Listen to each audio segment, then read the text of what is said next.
Today in America, there is a member of our great U.S. military that is transitioning out to civilian life. And there is a veteran who has been out for a while and is struggling with that same transition. Veterans are suffering from PTSD, TBIs, and moral injury. They may have been denied by the ones that are supposed to help them, and they are self-medicating with drugs or alcohol. Some of those veterans have lost the battle with their demons and sadly committed suicide. A statistic that is over 44 a day, and one is too many. Today in America, there is a family that just had 2 uniforms show up at their door saying, "We regret to inform you."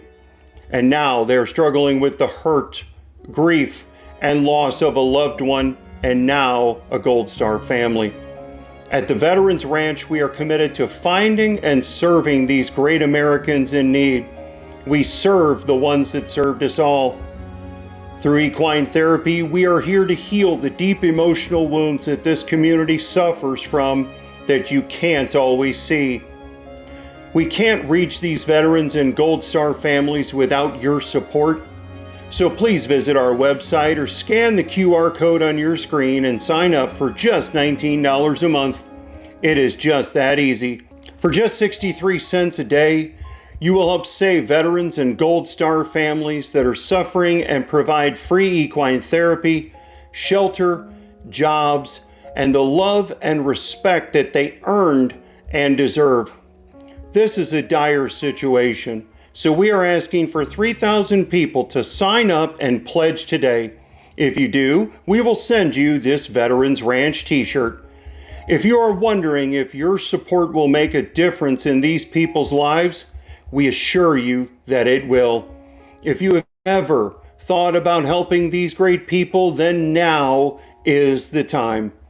It can be a rough life for veterans and Gold Star families, and for just 63 cents a day, you can change their lives forever. It could be the most important thing you do today.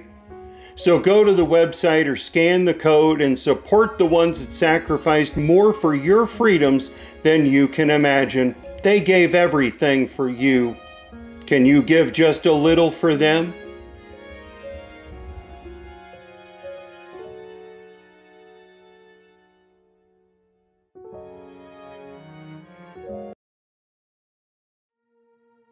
Right before we clicked record on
With a mission for Healthy Heroes, our goal is to talk alternatives, talk personal preference, talk about success.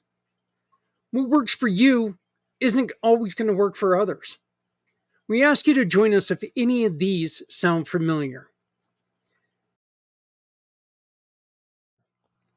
Do you run activity programs?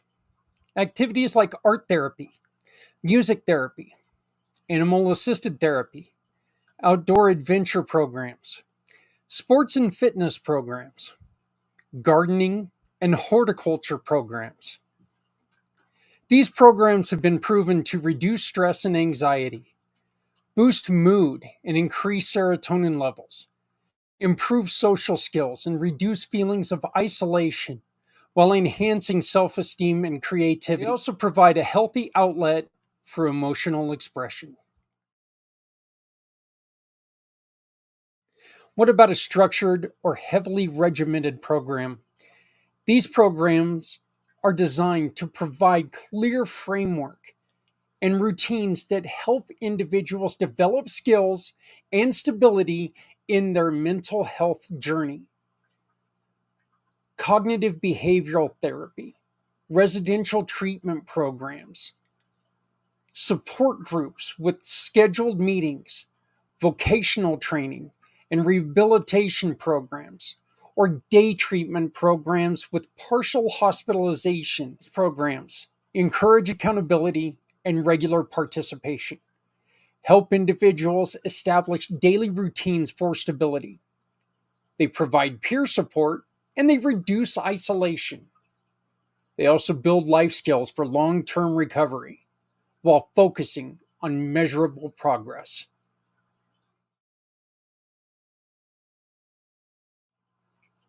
This next one comes with its fair share of controversy. Safe, controlled psychedelic treatments. These treatments use psychedelic substances in a controlled environment under medical supervision to address mental health challenges. Psilocybin therapy, MDMA, ketamine therapy, LSD microdosing programs, in therapeutic or ceremonial settings. The benefits are vast, including allowing patients to process deep seated trauma. It improves emotional insight and understanding.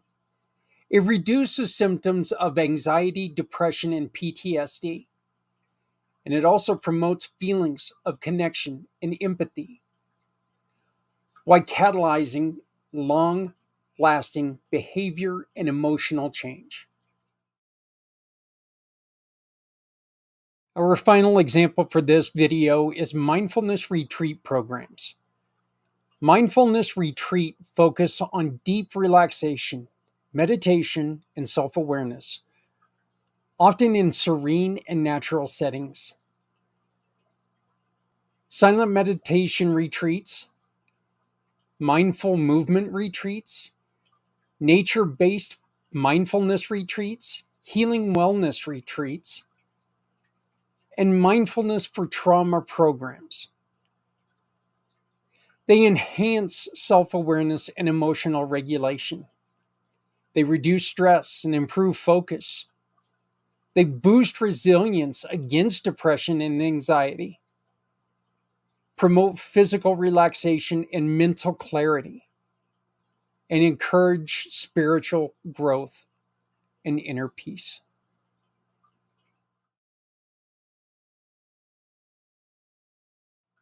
Is there something missing from this list?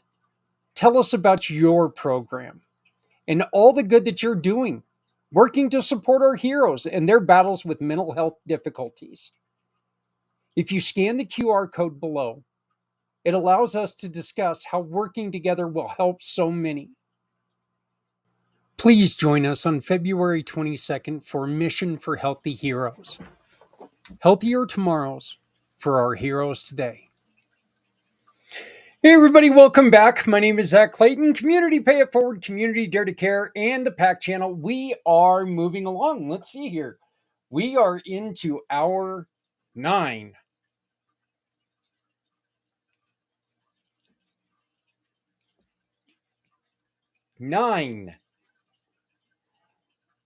Oh, 9 of 22.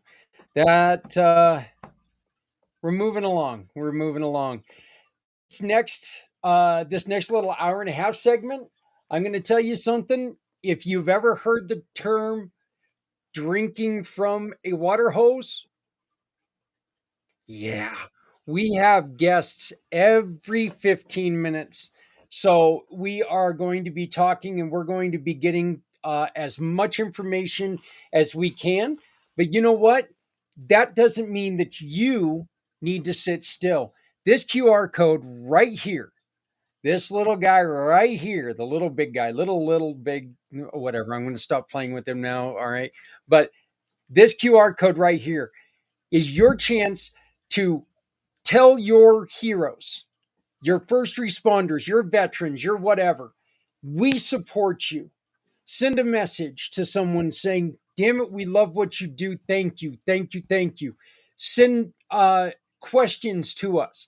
If you want to be anonymous, maybe it's something that you're just wondering about, but you don't want people to know who you are. Send us the question. Here's the thing. Every time you send us a form, you're in a drawing to win some really cool prizes, like Thomas McNicholas, who sent us a simple message. Thank you for your service. He also attached a $10 donation, which we greatly appreciate. Thank you very much, Thomas.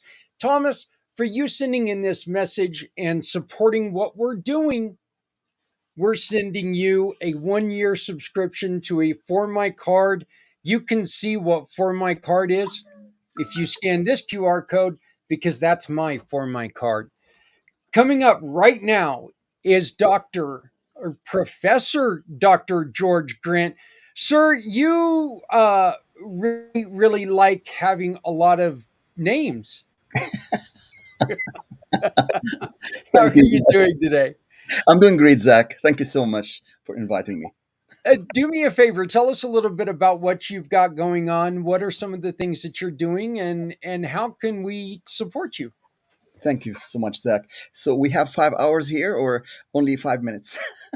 Yeah, well, we got about 15 minutes. Okay. We've only got 15 minutes. I got a little bit longer to go. All right. Thank you, Zach.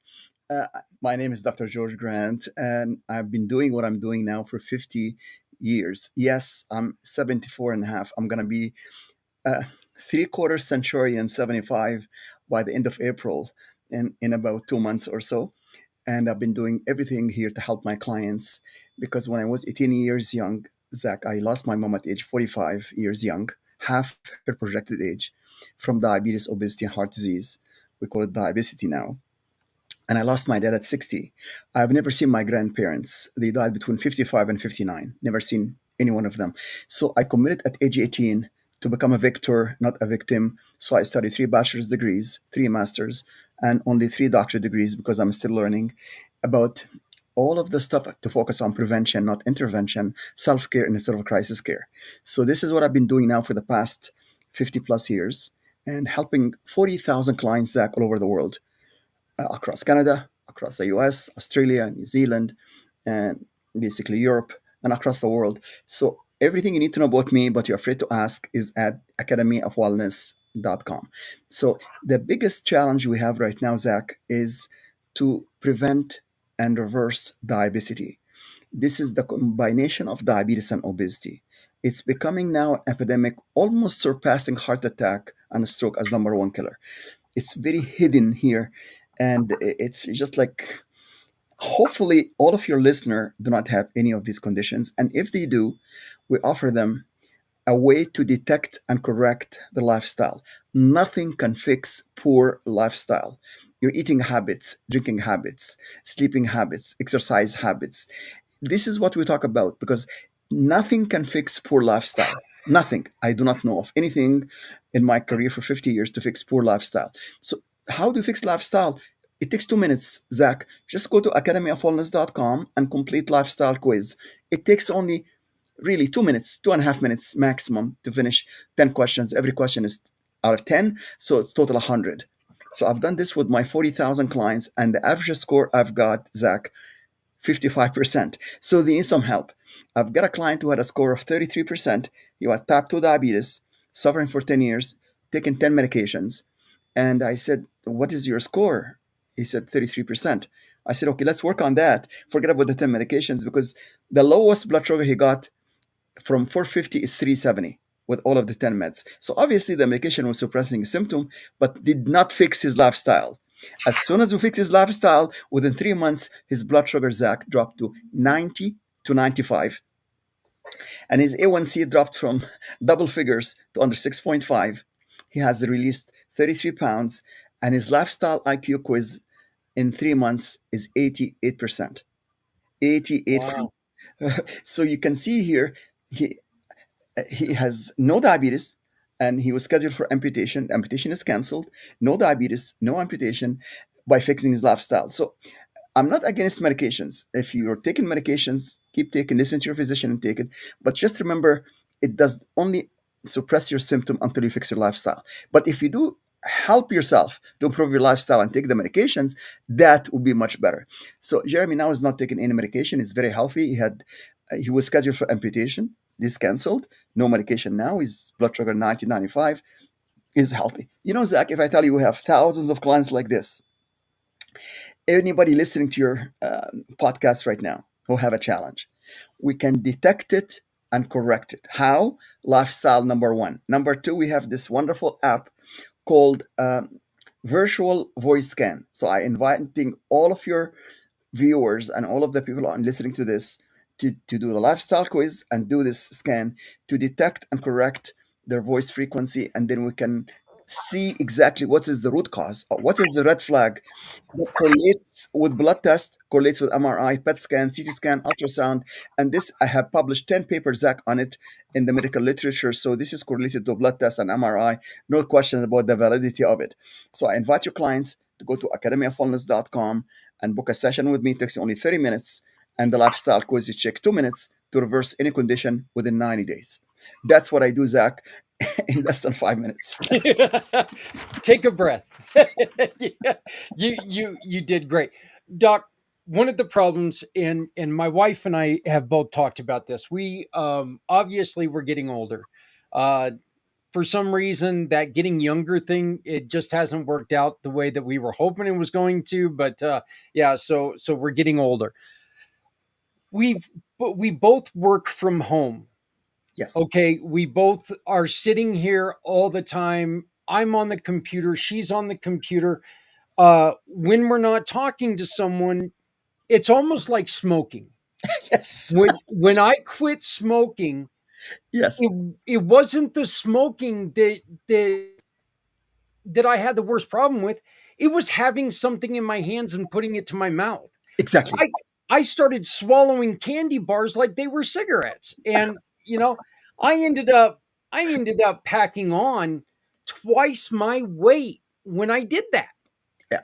Exactly. What is a good way to fix that lifestyle? What's a good alternative rather than me shoving more candy bars in my fat mouth? Actually, you know what, Zach? It's a very simple habits that we can reverse. So instead of smoking something like this, you can just put a toothpick, and then once you have something in your mouth, you're able to reverse your aging. So I recommend for you, just email me. I'll send you a copy of this book here, and any one of your listener interested to get a copy of this e-copy, I'm happy to send it to them. How to actually live healthy till the age of 101, even 111 or even 121 by keeping a healthy lifestyle. Because now we agreed that nothing can fix poor lifestyle. What you just mentioned, Zach, is a new disease called setitis, sitting on your butt all day long for 8 hours or 10 hours a day. I had this condition, but I found a way to reverse it. It's a very simple, Zach. Every hour, take 2 minutes to get up from your seat and just walk for 2 minutes and come back and do some stretching. So this is actually reconditioning your body, and instead of sitting all day long doing podcasts and TV and all of this stuff, every hour just take just 2 minutes and do some belly breathing. Could you believe, Zach? My 40,000 clients, 95%, they do not know, do or do not know how to do deep belly breathing. You can call it belly breathing, yoga breathing, diaphragm breathing, breathing from the, not from the chest, from the stomach, from the belly. So Yeah, if breathing we, exercises is a relatively popular term right now. absolutely. So this is really the key here is every hour you take 5 deep belly breath, not from the chest, from the belly. It's really simple process to get your oxygen to your brain. And then once the brain gets the oxygen, you have no fatigue, then you have no snoring at night, you have no sleep apnea, and then you have no dementia. Now, dementia, I wrote down about it, is type 3 diabetes, and it's proven now in the literature anybody with sugar problems is going to end up with dementia and with amnesia and eventually Alzheimer. So by doing the 5 belly breath every hour, stretching for just a couple minutes, coming out of your chair and walk, that is a solution now for everybody doing work from home, Zach. That's I love it, and I've got this written down that I'm going to be getting a hold of you, Doc. I'd like to get you on when we have a little bit more time to talk. Obviously, 22-hour podcast, but everybody decided that they wanted to come on this hour, so Yeah, I I know. do apologize for the shorter amount of No, time. that's okay, But Zach. But you know what? On my website, Zach, academyofwellness.com, there's a whole hour on lifestyle with one of my healing wizards from Australia. His name is Paul Staten. There's a whole hour on it. People can learn about lifestyle in a whole hour interview. And then I'm demonstrating how this detect and correct lifestyle. So I advise your busy followers and people listening to this podcast and yourself to book a session with me for 30 minutes, and then we're going to go with you and your wife about how we detect and correct all of this lifestyle issues with your clients. And then guess what? All we need now is referrals, because I want to go from 40,000 currently to 80,000 if God give me another 25 years to live till the age of 100 to help them. I don't want to see any teenagers, Zach, losing their mom at age 18 or losing yeah, their dad at age 22. Thank you so much for the yeah, invitation. I yeah. appreciate you. One last thing before I unfortunately have to cut you off. What is in your mind, in your words, what is the importance of your physical health for your mental health? Extremely important. There is no mental health without physical health. We call it PMS: physical, mental, and spiritual health. These are the 3 dimensions in health.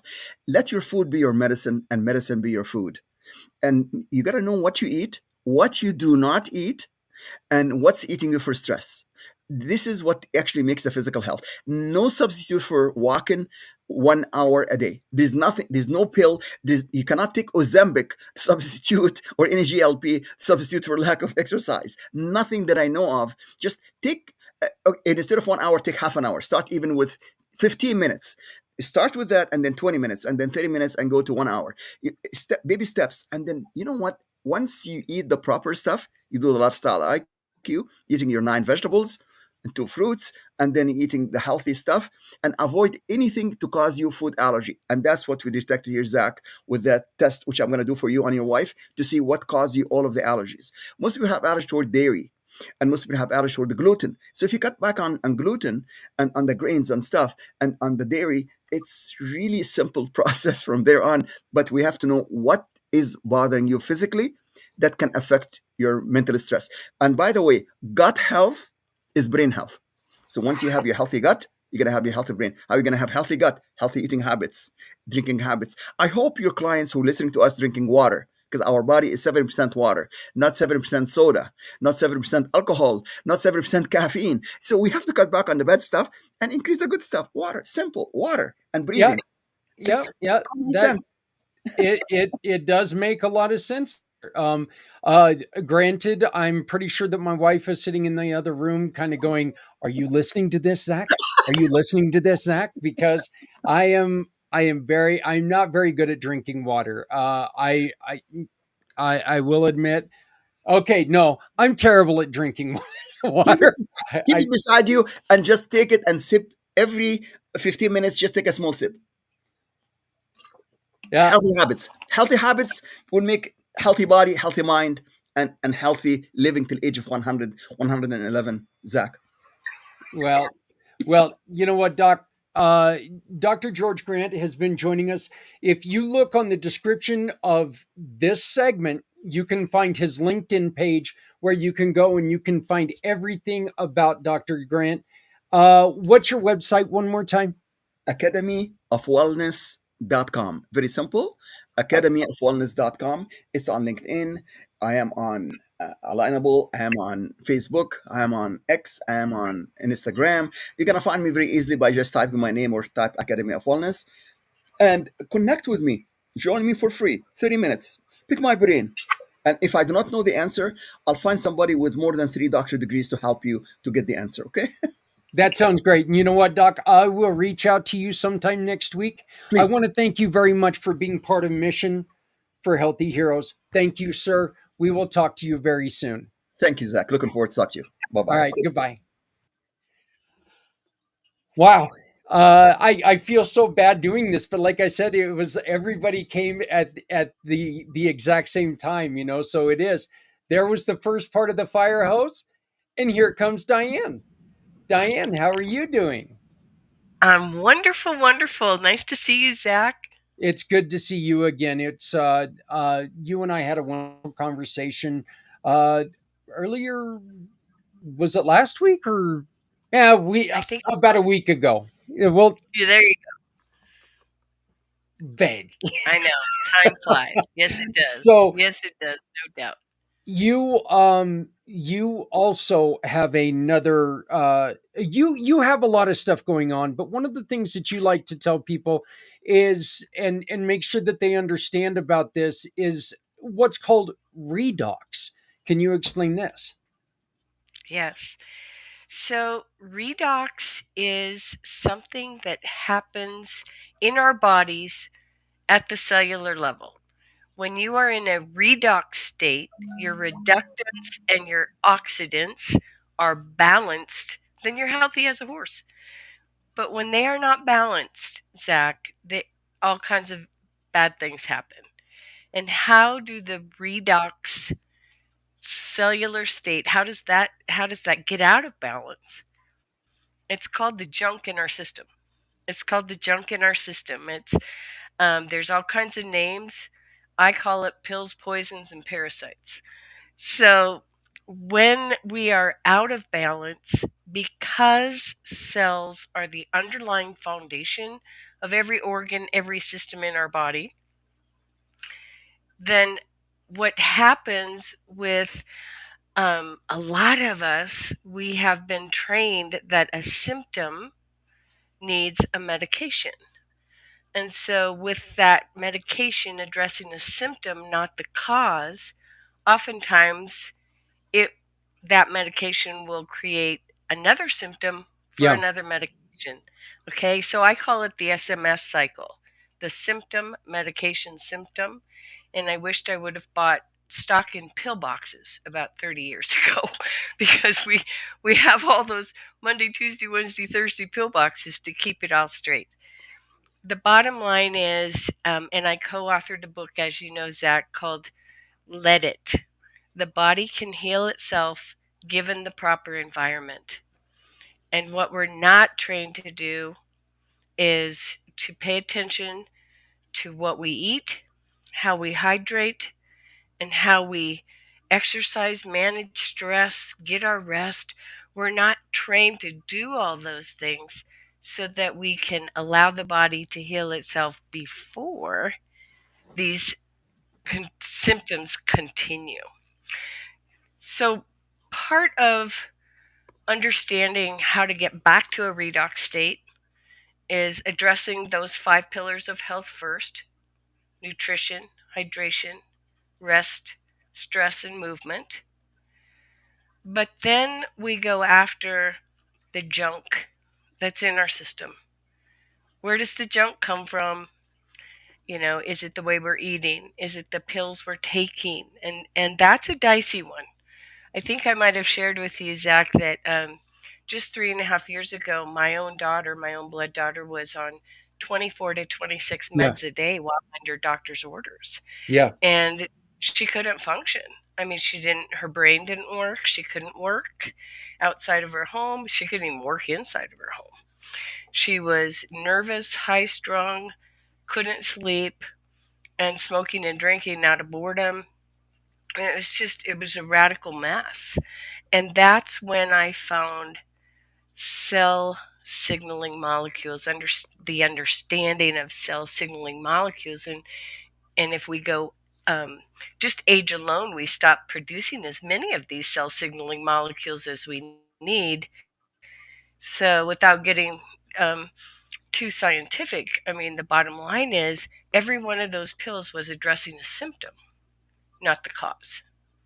So the first thing we had to do, Zach, was to look at the ingredients of the pills and determine, do we need doctor's help to get off of this? Because I'm not a doctor like your previous guest. I don't know all of the ins and outs of what the drugs do, but I do know that there are some things that we can get off of on our own and some things that we really need to be under doctor scrutiny in order to do that. Yeah, I completely agree with you. And if you don't mind, and because he's still sitting in the back room, I'm going to bring Doctor back on. Dr. Grant, and I had to pause you or mute you. Please unmute. But I tried to hurry you, not on purpose, but I tried to hurry you out of the room. But I swear to God, we just heard the same thing twice, didn't we? Oh, So it's two different. You're still muted, Dr. Grant.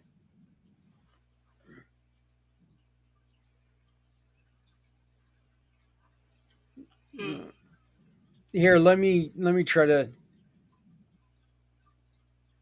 I think There I you got it. go. Yeah, There you go.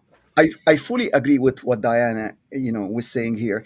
100% agreement with her, because I had similar experience here, Diane, with somebody who was taking 28 medications, yeah, 28 medications, and two bypass and two stents, because he had 99% clogged arteries. So you know what?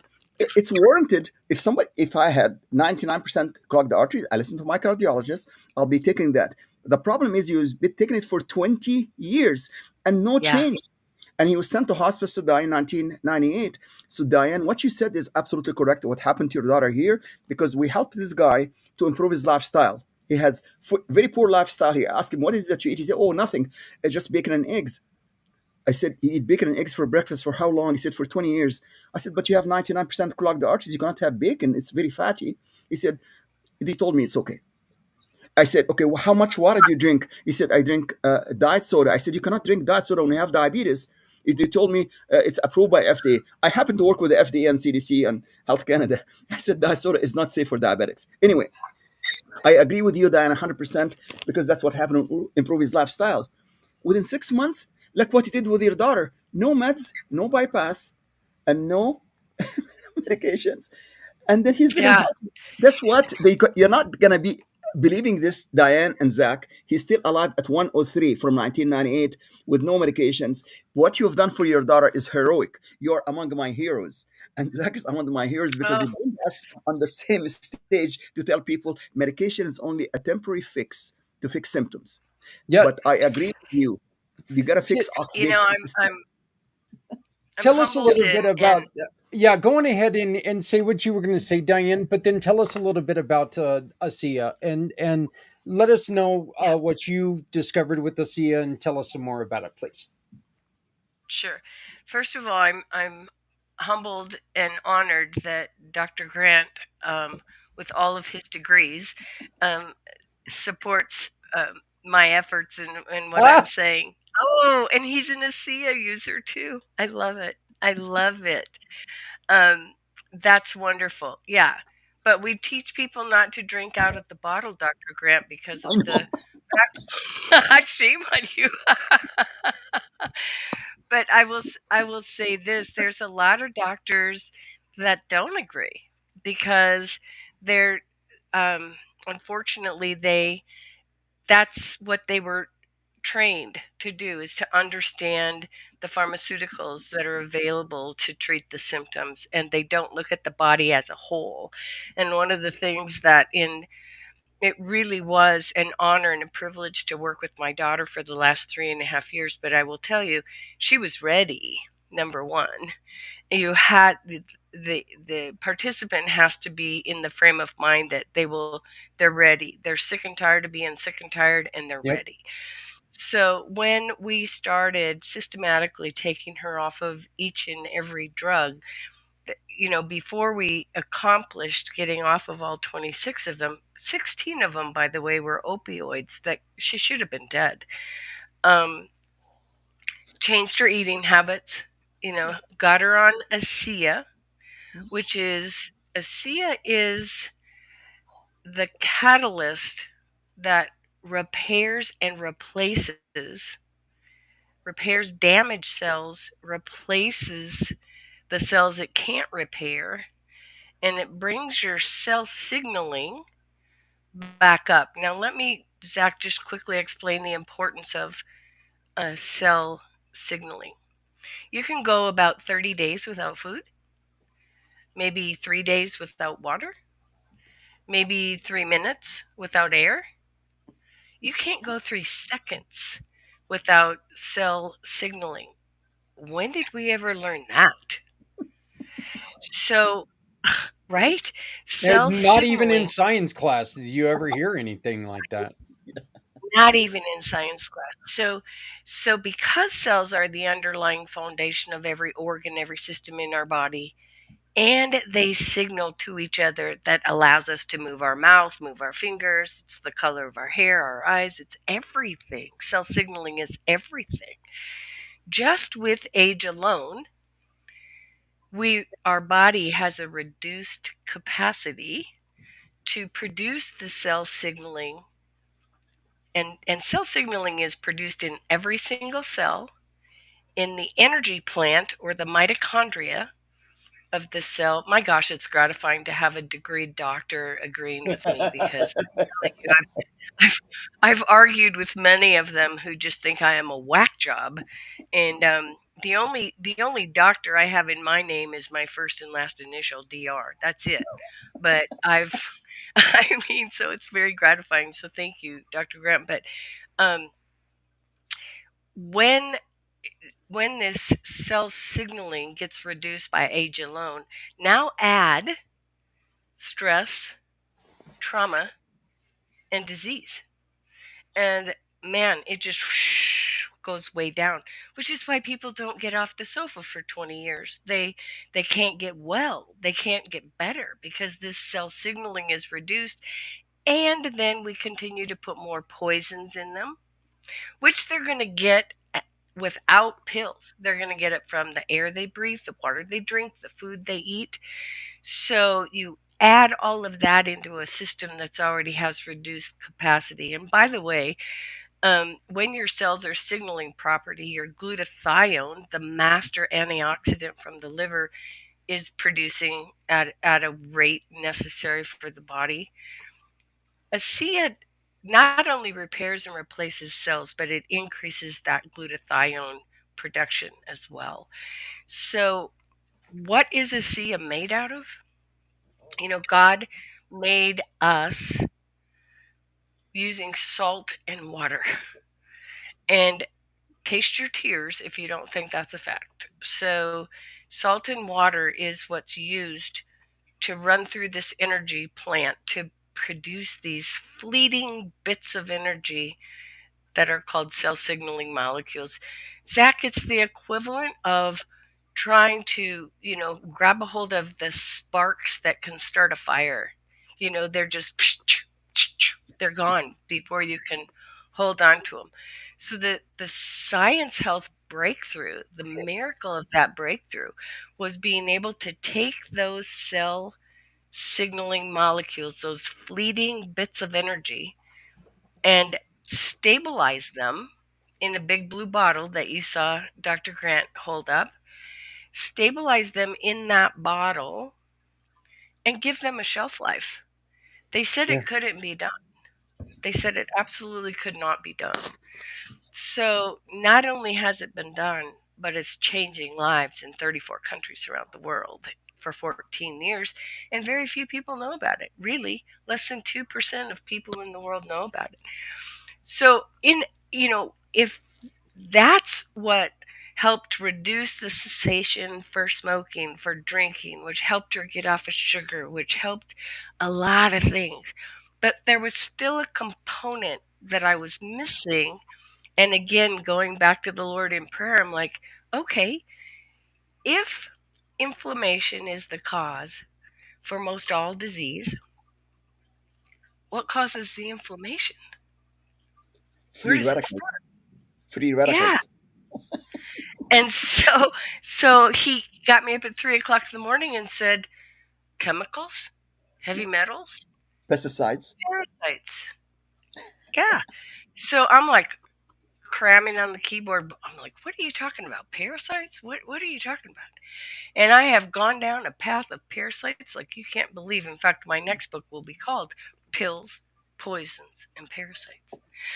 And it's all about what's in our body that no doctor will most now I don't have to say no because he's even nodding his head about parasites, Zach. I'm just so excited. Yeah. Um, Yes. they look at me like I am the craziest person in the world when I said, I had to have some stomach surgery in June. They had to cut out some intestine that was blocked.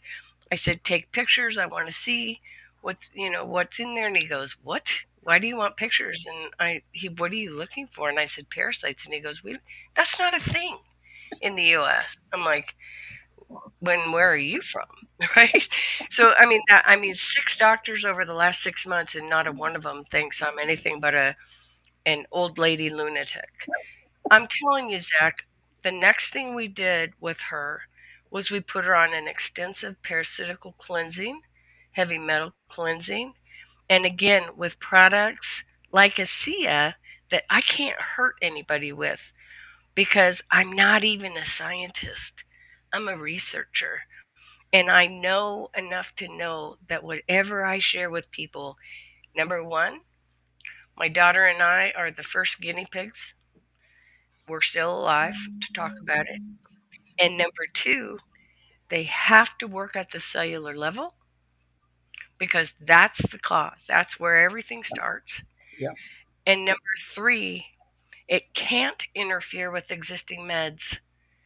And it has to be, you know, not taking away from, say, for example, if somebody's on insulin for type 1 diabetes, I can't be known to interfere with that and cause more problems, right?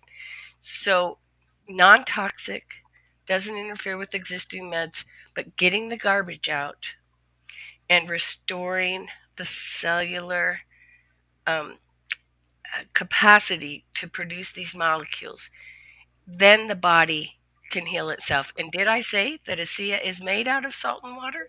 Which is Yes. why it took people a long time to figure out salt and water. Are you kidding me?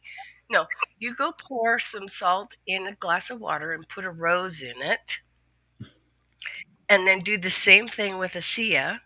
Put a little bit in a glass and put another rose in that one. See which one dies shortly. So yes, we start with salt and water because that's what the body uses, but it's not salt water when you're drinking it. It's changed into these molecules. Well, I Doc, I appreciate you coming back on. Like I said, I was listening to Diane talk and I was looking at you and you were agreeing with everything she was saying. So I was like, you know what? We're going to put them together because I think it works perfect. I appreciate both of you. I appreciate your time so much. Hey, everybody, we need you to start scanning the QR code in Diane's Magic Square there and leaving comments. Okay, leave a statement to our heroes. Leave encouragement. If you want, please donate. But every time you leave a statement or donate or whatever you're going to do, if you have a question, you can use that box for questions. Scan that code, leave a comment, leave a question, whatever, and you could win a prize. All of our some of our guests are leaving gifts with us that we are giving away throughout the day. So please scan the QR code, fill it out, donate if you can, but it's not look, this isn't a state lottery, no purchase necessary. So just leave a comment, fill out the form, and you know what? You could win a prize. Both of you, I appreciate your time today. I hope you both have a great, great rest of your day. And more than that, thank you so very much for being part of a mission for Healthy Heroes. Thank you. Thank you, Zach. All Appreciate right, it. we will talk to you both later in the week. Okay. All right, You will. goodbye. Bye. So that was again so much information, everything, and again, two in a row right there. Without physical health, you cannot have mental health. And I've said this a lot throughout all of this stuff, throughout doing all this, that honestly, when I was hurting, when I had that pain after the motorcycle accident, the head, them not finding the broken neck for 3 years, this was all things that it hurt. And it made me, it was depressing. And it was bringing me down. It ruined relationships. It ruined friendships. Because when your body fails, everything fails. Your mind fails. When your mind fails, you fail. So, again, we are throwing anything and everything out there because you know what? It may be what you need. It doesn't particularly mean that you need to try this. We're not telling you to try anything. We're telling you these are out here. Diane can be there for you. Dr. Grant can be there for you. They're all sitting here saying, if you need to talk, let's talk. Again, you can find the information for all of our guests. You can find their LinkedIn tags. Sorry, lost my mind there for a little bit. You can find their LinkedIn tags right there in the chat attached to this video. So go on there and check them out. Go on to LinkedIn, follow them, become friends with them, have conversations. You don't know what these conversations are going to lead to. And more than that, you don't know whose life you can change with these conversations. Again, where it's something that I may not want for me. I may not like for me. That doesn't mean I'm going to run into somebody later on today that I'm going to say, hey, you know what? I was talking to somebody, they had this, they had this product, they had this program. With what you said, it sounded like it might be interesting to you. It could change their lives. It could make their lives so much better. All we have to do is listen to them, listen to ourselves, and listen to the people who know more than we do. Not very many of us are 16, so we don't know everything anymore. We realize that now. When we get older, as I said earlier, I wish I knew as much as I knew when I was 16. I knew everything when I was 16. So, once again, I want to thank you all for joining us for a mission for Healthy Heroes.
Introducing Shop, Click, and Pick, the simplest way to support those doing good in communities everywhere. We understand that shopping is a necessity, but with a slight adjustment, you can make a huge difference without spending any extra money. Here's how it works. Please visit communitypayitforward.us and navigate to the Find Your Partners tab. Discover our verified giving partners, which are trusted allies ready to meet your needs. Shop with any of the partners that resonate with you. Click a picture of the receipt or invoice, then pick the mission partner you wish to support and use their QR code to send the receipt directly to us. After that, all you have to do is sit back and enjoy your purchases, knowing that you've made a meaningful change for someone in need. Community Pay It Forward amplifies your business's impact by sharing the story of those who require your services, rallying support for those who need us all.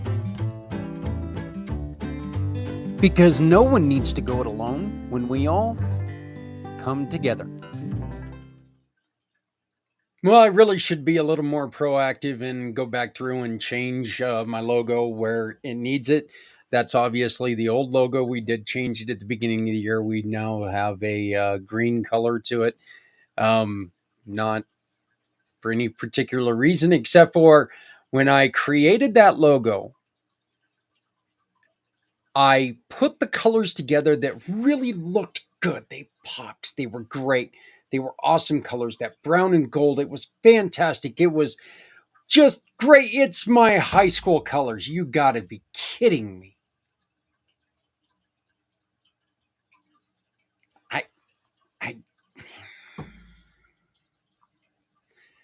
So I wait and decide, you know what? No, this isn't going to work. I'm not going to sit there and go with the brown and gold because every time I look at it, it takes me back to high school or the CU Buffs. I'm in Colorado. I am not a CU Buffs fan. So I take it. I'm like, okay, what other colors go together? Well, my favorite color is green. So, okay, we'll do green and gold. Take and walk outside, and the first thing I see is the flag for the CSU Rams. Well, I like the CSU Rams, so that's going to stick. Hey, everybody, welcome to Mission for Healthy Heroes. Thank you very much for taking and spending some time with us today. We are able to do what we are able to do today because of special support from some of our builders. Builders like Veteran Biz Connect. I was just introduced to him last week. He loves what we're trying to do. And he said, what do you need? And he said, I want to take and I want to sponsor you. And I want to thank Thomas. And you're going to get to meet him. He is actually here in, well, just a few hours. He's going to be when we hit the 14th hour. 14th hour. Wow. That means that means at that point in time, there's only 8 hours to go. Wow. So we are right now, we're in the 10th hour. So we're doing, no, we're still in the 9th hour. So we're about ready to hit the 10th hour here in about 2 minutes. So, but you know what? We're doing good. We're having a lot of fun and we're getting a lot of information. And again, it's our special sponsors like Scott O'Sullivan with the O'Sullivan Law Firm and Rider Justice, Z World Webs, Veteran Biz Connect, and so much more. They are part of our program. They're part of what we do. And our program is built on trying to help people. If we lose people to suicide, if we have people who take their lives, we can't help them. So we need to make sure that this is one of the first and one of the more important things that we do. We need to work on doing this, work together to make sure that people understand. And it was said earlier, and I just want to reiterate this. You know what? If you're not here, there are people who are going to suffer. We started Footprints Forward because of that reason. No matter how softly you walk, you always leave footprints. Look, you're always going to leave an impression with someone.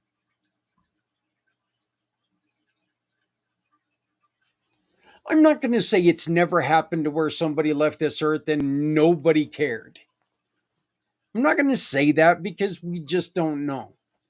I think it's highly unlikely that somebody left this earth and everyone celebrated.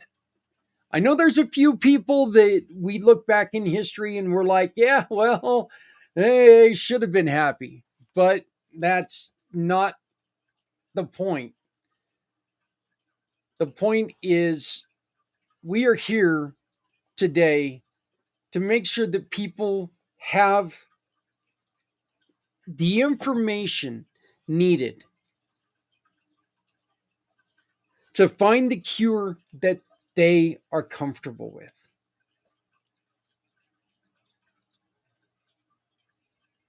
Again,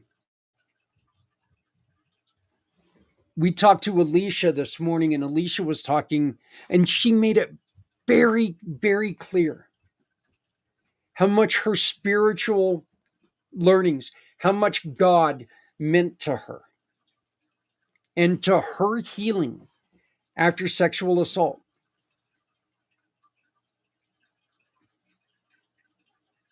I'm not a guy, I'm not a person at all, I'm not religious at all. But I am never, ever going to discount what Alicia said for herself.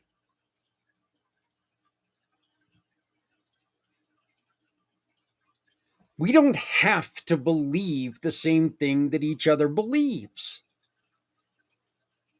The world is a hell of a lot better place if we don't agree with everything each of us is saying. It's kind of nice, actually, to be able to have a conversation with somebody when they're not sitting there going, oh, yeah, yes. Some people, I guess, like that, but I don't. I like to have a little bit of, it's kind of one of the reasons why we get into sports like we do. It's great to have a buddy, who's on the opposite side. You get to sit there and you get to razz each other a little bit. You get to have the debates on how the refs are screwing your team. No, they're not, but it just seems like that sometimes. But it's always fun to have somebody on the other side, partly because you can learn stuff that way. You're never going to learn things that you already know. You're not going to learn from things you already know. You're going to learn about things when you don't know them. And that's the reason why we're bringing on people like the doc, like Diane. They've got products that look, they've worked. They've worked for people. I know for a fact, I know a lot of people who, and this isn't a sales pitch. I know for a fact that there are a lot of people out there who drink and swear by ASEA. Some of them are some of my great friends.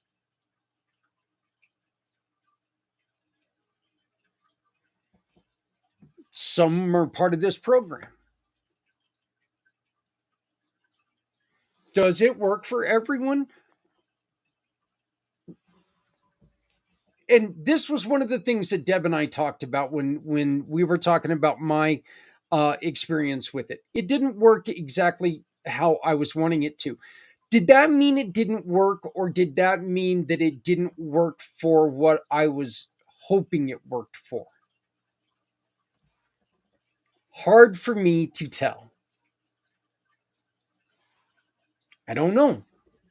Because I was looking for results from that one thing instead of looking at the overall body. I kind of became a doctor at the time, and I was looking at the medication to fix the ailment, and I wasn't looking at the root cause, and I wasn't looking at everything else. So I probably did myself a disservice by not paying attention to everything.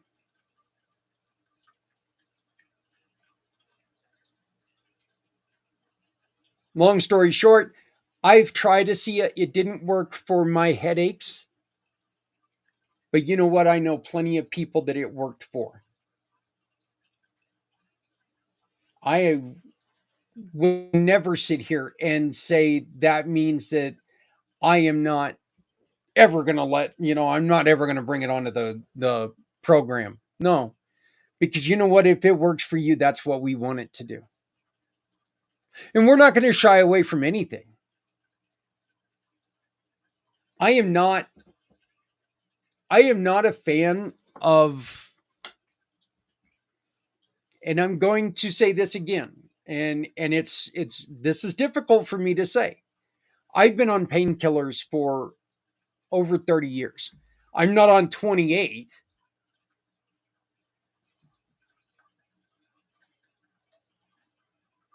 I am addicted to painkillers. And because of that, I have a disdain for painkillers. I also have a disdain for doctors who don't take the time to find stuff out.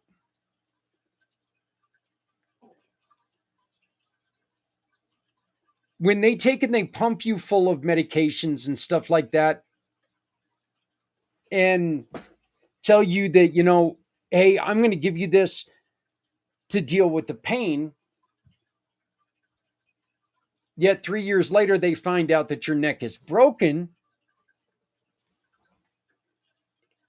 Is that my fault for being an addict, or is it their fault for not looking properly?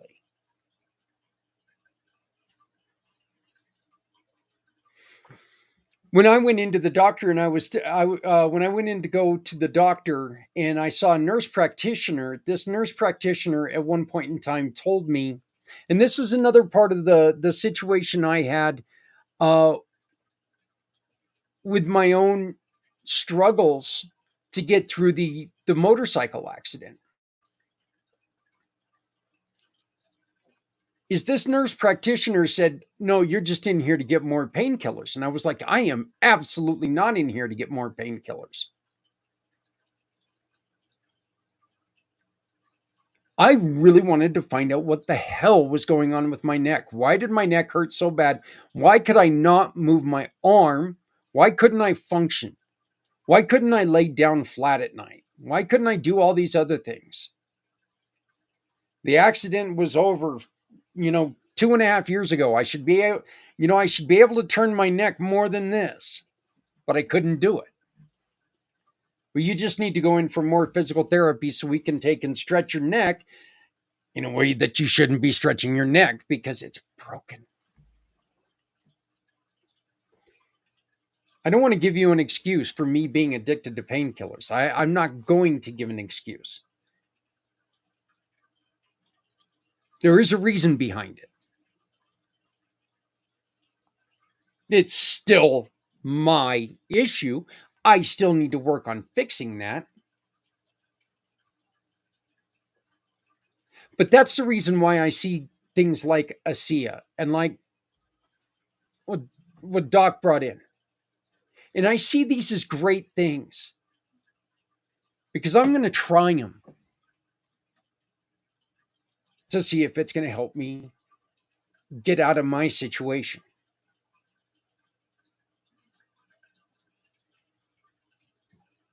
$16 years ago, I quit smoking. Oh, jeez. 18 years ago. Damn. I was smoking 3 packs a day. Okay. And I'm not saying this to celebrate me. I was smoking 3 packs a day. Set a date, February 6th. I set a time, 5 o'clock. I lit a cigarette at 4:10 or 4:50 because generally it took about 7 minutes to smoke that cigarette.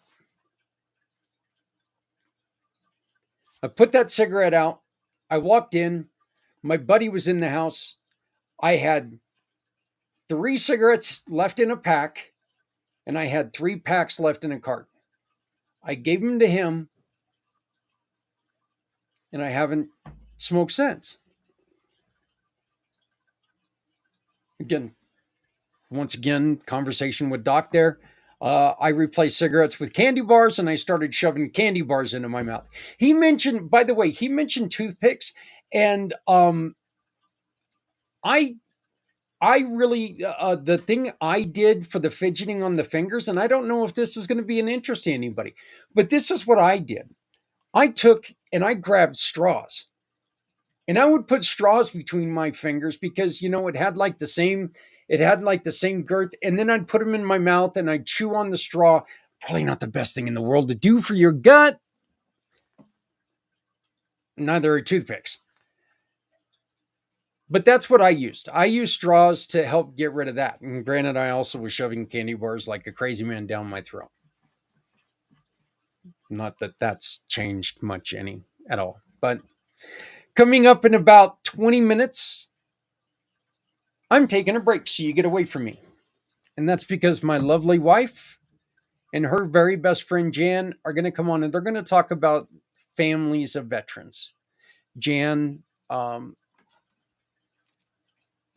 a wife of a veteran who struggled quite a bit, and she's definitely got a different perspective and a perspective with the family, dealing with families. She's got that knowledge that it's not just the one person who suffers; it's the entire family. But we're going to keep our momentum going right now, and we're going to bring on another guest who's also going to talk about things that we put into our bodies that are good, not candy bars. I know I tried to goad her into candy bars once, and she wouldn't do it. She wouldn't take it. She is a community pay it forward giving partner. She is a dear friend of mine, and I am so glad to bring you Miss Terry Thompson. How you doing? Hey, Zach, I'm doing amazing this morning. How about you? I'm doing good. I'm doing good still. 10 hours. We're in hour 10. So we're doing good. It's been amazing today because we have learned a lot. We've had a lot of people pop in. We've had a lot of people who are giving us, a lot of different perspectives, and I think that's so important. Like I was just saying, there are different ways of going about things, and I know that there are different things that we do, and there are different dangers out there. You work with a program that helps clean up some of that junk that we may not even know that we've been doing this to ourselves. Please tell us a little bit about what you've got. Well, first off, my focus is on holistic health and nutrition. I do focus on nutrition because that is our foundation for health. And I was listening to your two previous guest speakers and spot on with them. It's about making simple changes in our life, making simple changes in our daily habits. And it starts really with the foundation of health. Now, I help people through coaching as well as offering different supplementation depending on what their needs are. The basic foundation of health, though, is our nutrition. And so I do offer a nutritional support product that I feel um, is beneficial to just about everybody out in the world. It's concentrated fruits, vegetables, and berries. It's a simple way to get the extra nutrition that we're not eating on a daily basis. And it gives us a foundation to build on so that we can make simple changes in our habits that will give us lasting changes in our health. Extremely important. And it's important for people that are supporting our loved ones in the military. It's also important for our loved ones that are serving in the military. As I know with my son was in the Navy, it was the one thing that kept him healthy when his shipmates were getting sick. So having the ability to have a foundation of nutrition, even when the food that is available to us may not be the healthiest. But I help people focus on making those changes. And candy bars aren't wicked. You just have to choose wisely. Dark chocolate is actually beneficial to you. It's all the other added ingredients that we don't need. And by the way, I love dark chocolate too. That's my favorite, and I do indulge. I indulge in a little piece of dark chocolate almost every day because that's my go-to. But it's just simple dark chocolate. It doesn't have, it's not the Snickers bar that I used to indulge in with all the extra goodies in it. It's just simply dark chocolate. Yeah, see, now they've started making these Reese's peanut butter cups with everything in the world in them. They made one, and I don't get this one. They made one with potato chips, and I'm like, Ooh, Reese's. Yeah, Reese's peanut butter cup now has a Reese's peanut butter cup with potato chips. okay. Well, that definitely would not be your healthiest choice. So, No, I'm definitely going to say that one's probably far away from your healthiest choice. yes, If yes. yeah, if you're going to be going to look for a healthy snack, staying away from a king size peanut butter cup with potato chips, you're not going to have any trouble keeping me away from that. To be honest with you. No, you're Yeah. better off having a little dark chocolate and maybe a handful of nuts along with it. Then you're actually feeding your brain, you're feeding your body something healthy. Dark chocolate has antioxidants in it that are actually good for us. It's the milk chocolate with the added sugar in it that we really don't need. And then, like I said, with those candy bars, they add all kinds of other stuff in it that is not good for our bodies. Um, yeah, but I help. And it's actually kind of weird, and I've just got to bring this up because you mentioned milk chocolate. Do you know what one of the key ingredients to Hershey's milk chocolate is? It's well, besides sugar and oil.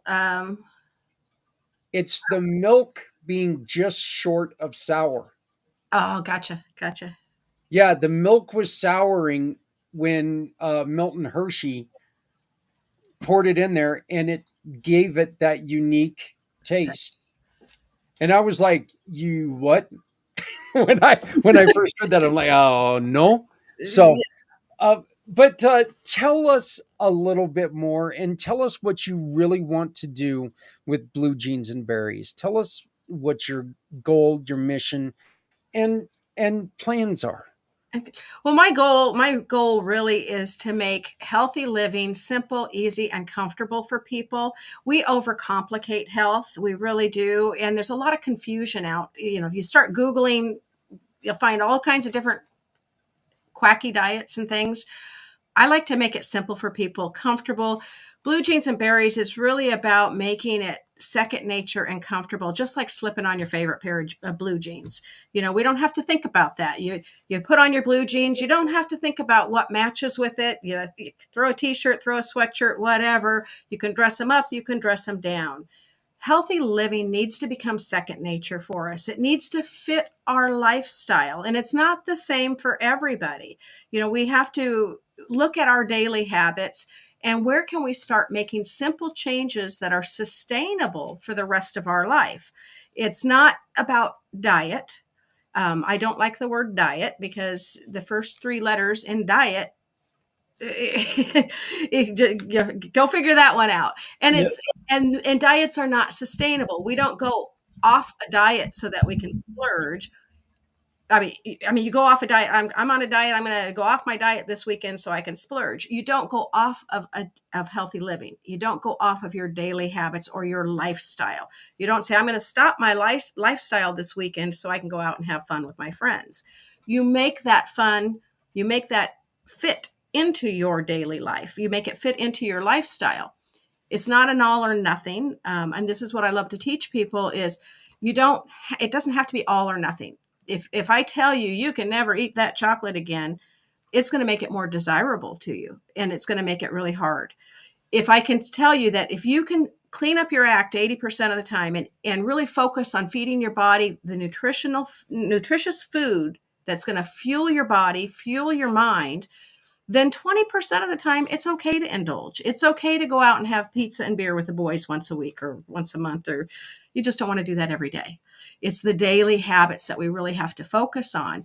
And teaching people that the processed foods that we are relying on day to day are actually harming us. And what can we swap those out with that is still simple and easy, but is going to fuel our body and nourish our body in a way that allows our cells to repair and regenerate healthy instead of tearing our body down. And That's really what Blue Jeans and Berries is about. It's about educating people and helping them make healthy living fit into their life, no matter how busy they are. Yeah, and I gave I gave a little secret about myself in the last segment. Here's another one. I am a pain in the ass when it comes to fruits and vegetables. Okay, I like vegetables. I love vegetables when they come from a can. Okay. I You start throwing stuff like asparagus, peas, cauliflower, broccoli. Ugh, I can't do it. I don't I don't like the taste of them. I just don't. With one of the programs you have, you don't really have to worry about that because it comes in a it's in a juice form, right? Well, actually, no, it's not in a juice form. It's in a powder form that's encapsulated or into a soft chew. So you can either enjoy it in a soft chew or you can enjoy it in a capsule form. And you're getting the nutrition that way from 30 different plants without actually having to chew them up and eat them and taste them. So it's a perfect solution for the people that, like you, who don't adore vegetables. If you're not eating raw or fresh vegetables, you need to get your nutrition elsewhere. it a vitamin isn't going to be the answer. Vitamins, multivitamins have been proven to not be effective. They thought that was the answer 80, 90 years ago. They've now found that it isn't the answer. But whole food nutrition, when you can get whole foods that are in a concentrated form into your body, your cells recognize those, it recognizes that nutrition as food, and it knows what to do with it. If you take a multivitamin that's been made in a laboratory, it's synthetic, it's fractionated, it's isolated, and it gets into your body, and your body doesn't know what to do with it, and most of it flushes out. Some of it can stay in the body and become toxic. Fruits and vegetables, your body recognizes. It knows what to do with. So it's a simple way to get that nutrition that we're not eating, and it is a way for people that don't want to change their diet to actually see significant improvement in their health without making those dietary changes. So it's not, is it for everybody? Not necessarily. I have people that love to eat fruits and vegetables and they are eating 13 plus servings a day. They may not need supplementation. But for the average American that may be eating only 1.5 servings of veggies a day, and French fries and ketchup do not count, by the way. So that does not count. So if you're not eating it, you've got to get it in your body some way, in some form. And this is just a simple way that I found. I've been using this nutritional support for over 14 years now. And it's impacted my health in a positive way. It's impacted my children's health and many of my clients. So it's just a simple way to bridge that gap, as they say, from what we're eating and what we really should be eating. Well, this is going to give us a good segue into my wife and Jan's segment. They're going to be taking over for me here in about 5 minutes.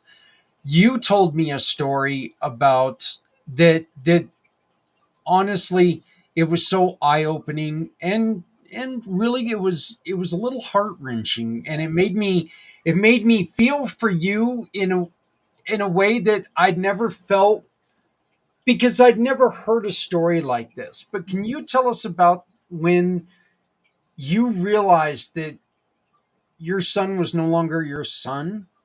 Yes. Oh, so my son, a little background on that. My son was in the DEP program. He went into the Navy right out of high school. And I dropped him off at the recruiters. And a few days later, I got a box in the mail. The box contained no note, nothing in it except for my son's personal effects. It had his shoes, his socks, his underwear, his clothing, even his retainer. Everything that was him was stripped from him and put in that box and mailed to me. And when I opened that box, it first off, it did break my heart in a way, because it's like he had nothing left of himself when he went into the Navy. He went into boot camp, and they strip everything away from them, and he now belonged to the military. He was theirs. I didn't see him for over 3 months till he got through boot camp. And then when I did see him, I had to fly out to Chicago to see him as he graduated with his class. He was not my little boy anymore. He was not the young man that I dropped off.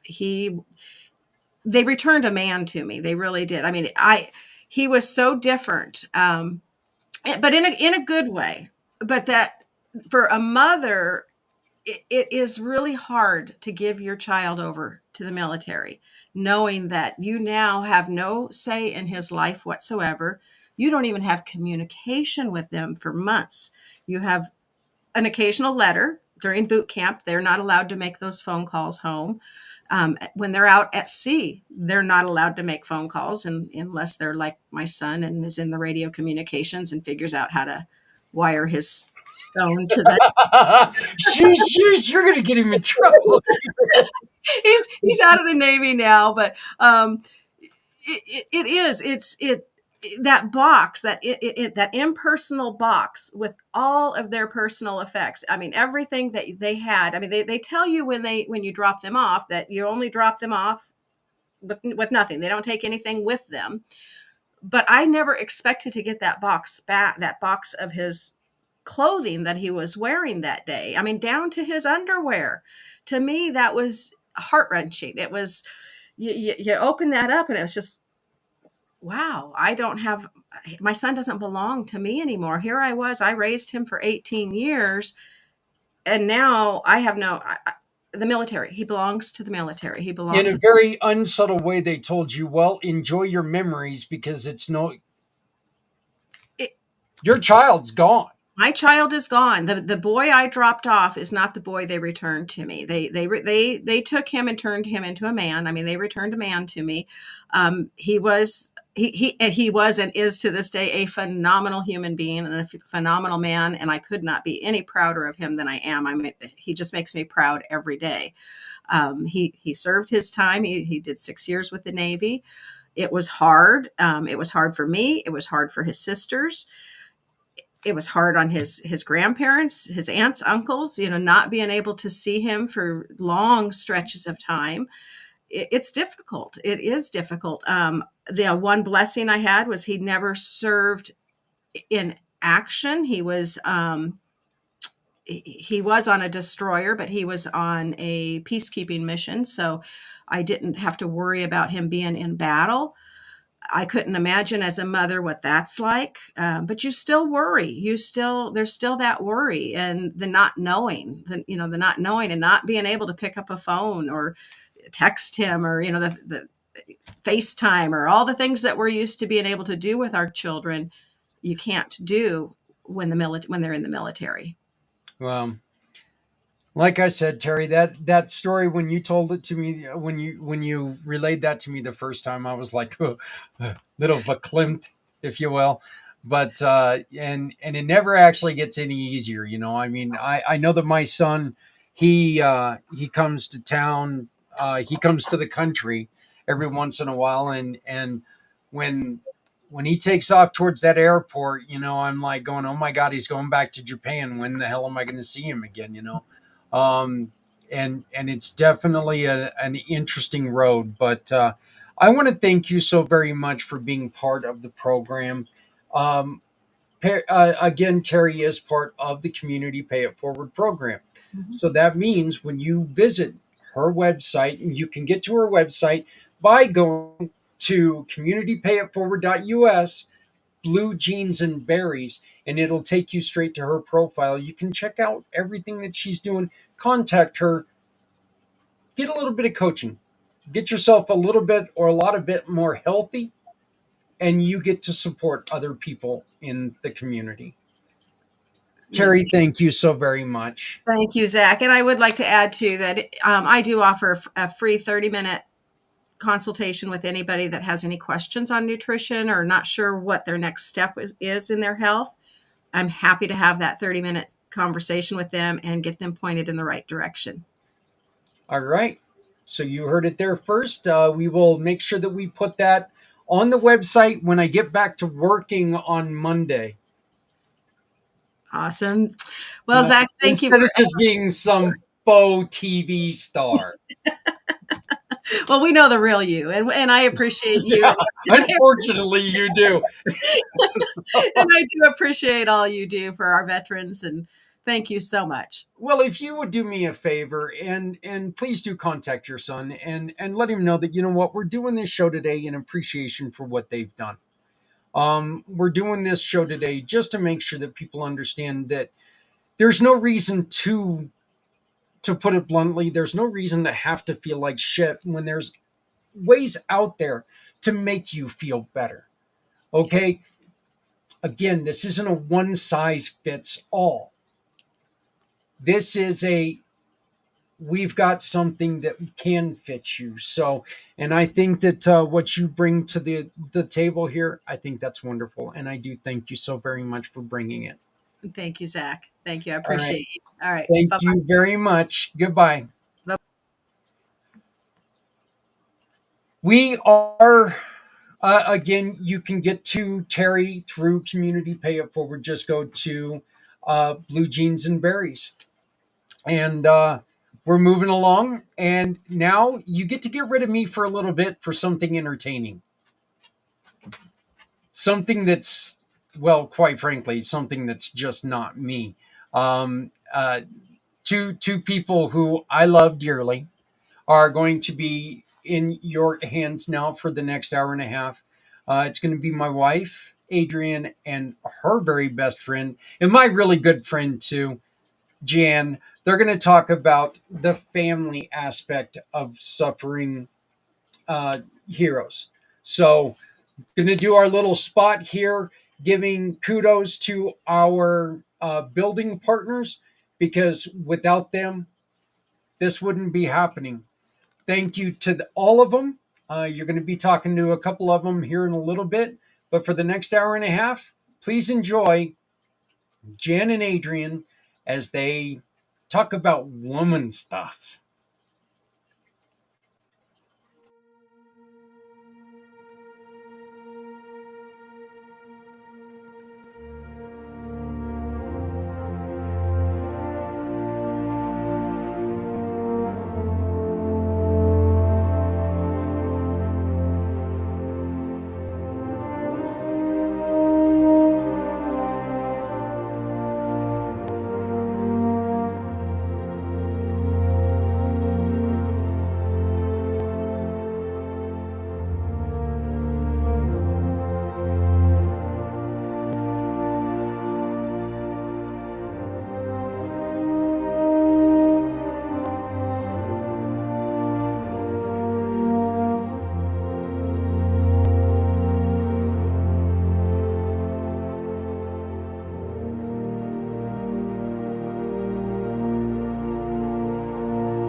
All right, there we go. And why is she little and I'm huge? We're not doing that. There we go. Oh, what do you got now? She's muted. She'll unmute. Jan, you're muted. unmute.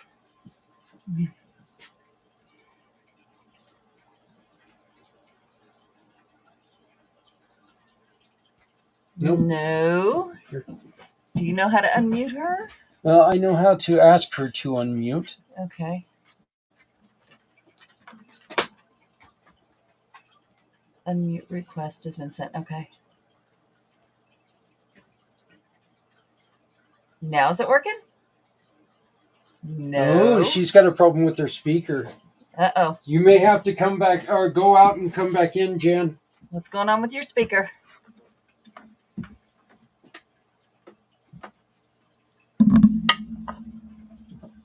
What's oh. Okay, let's see what happens here. It definitely would not be us if it wasn't technical difficulties. Did Jeremy have any? Mm-mm. No? No, except for YouTube kicking them off or kicking us off for Did on that the way. get fixed? I hope so. But Yeah, Jeremy. Yeah. It wouldn't be us if it didn't happen. Do we need to re-invite her? What do we need to do? no, all she Okay. has to do is just come back in. So, but part of live TV, I guess, is dealing with all of this wonderful, wonderful stuff. That's right, I said TV because I wanted to act like a faux TV star. TV, computer, I don't think it makes a difference. It's all there. I've said it before. I'm like the fat this? Jack Tripper. Why is this doing that? It's probably still just Jeremy's No, comment. Should be. yeah. Let's go back this way and this way. There we go. Now it's gone. So, did she lose the link? I don't know what's going on, honey. You see as much as I do. That person. I tried to block that person before. There we go. Okay, let's see. All right, do we have... No, we don't have sound. Why don't we have sound? What is going on? Push to talk. What? What is that? Try it.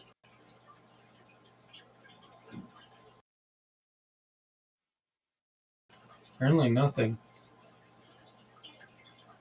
Okay. Jen, is your microphone set to something different? Like maybe switch microphones? I think she's on her laptop. She can't exactly switch microphones.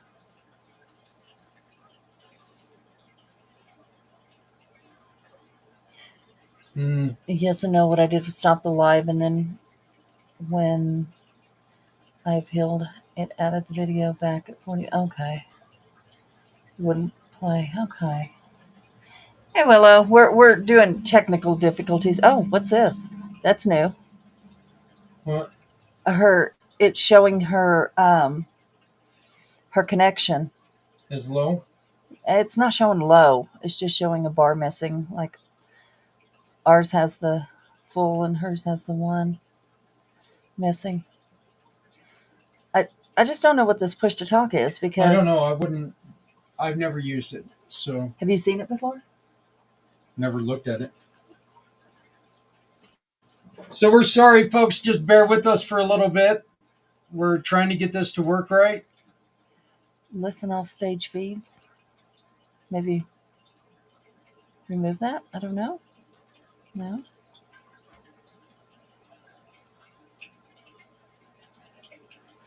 Why is it always us that does this too?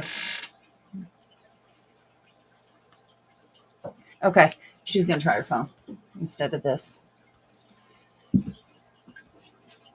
Gotta love cell phones. Well, apparently they're going to work better than the laptop did. I know mine does it all automatically. I don't mind my cell phone.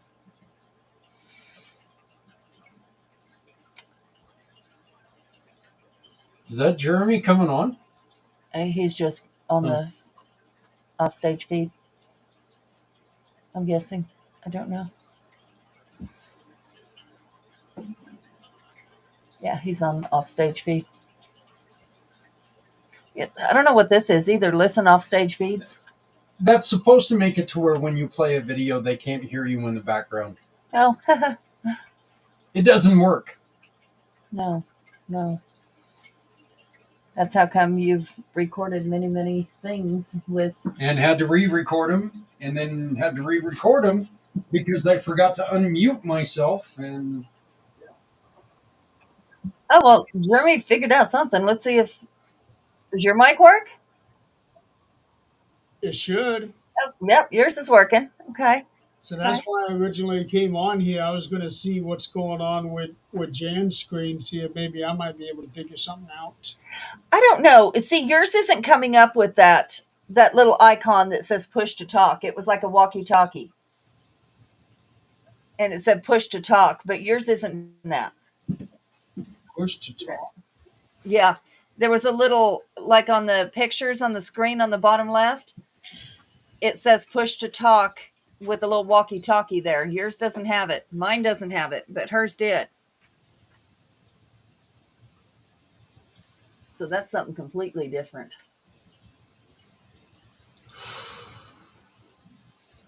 I don't know. Is that a vacuum cleaner? sure is.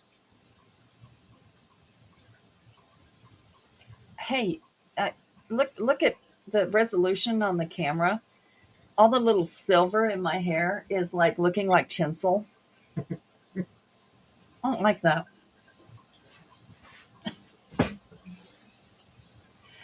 It does. It's like seriously glowing. No, hell no. You did say how old you were on Thursday. I did. I'm hoping people were drunk and don't remember. So you don't want me to tell them? Not exactly. Okay. It's a whole different program, whole different audience. No, they can think you've got a trophy wife. Okay. Let's see if she can. Okay. It allows others to communicate with other participants via voice chat by pressing a button to activate their microphone. She's got to press it down to activate their microphone. But she couldn't even see it. Now let's get her back in here, and I'll take a look and see what's going on. Yeah, once she gets on her phone, she should be fine. The site can't ask for your permit. This site can't ask for your permission. What? That's what she got. I'll tell her to get back on her laptop.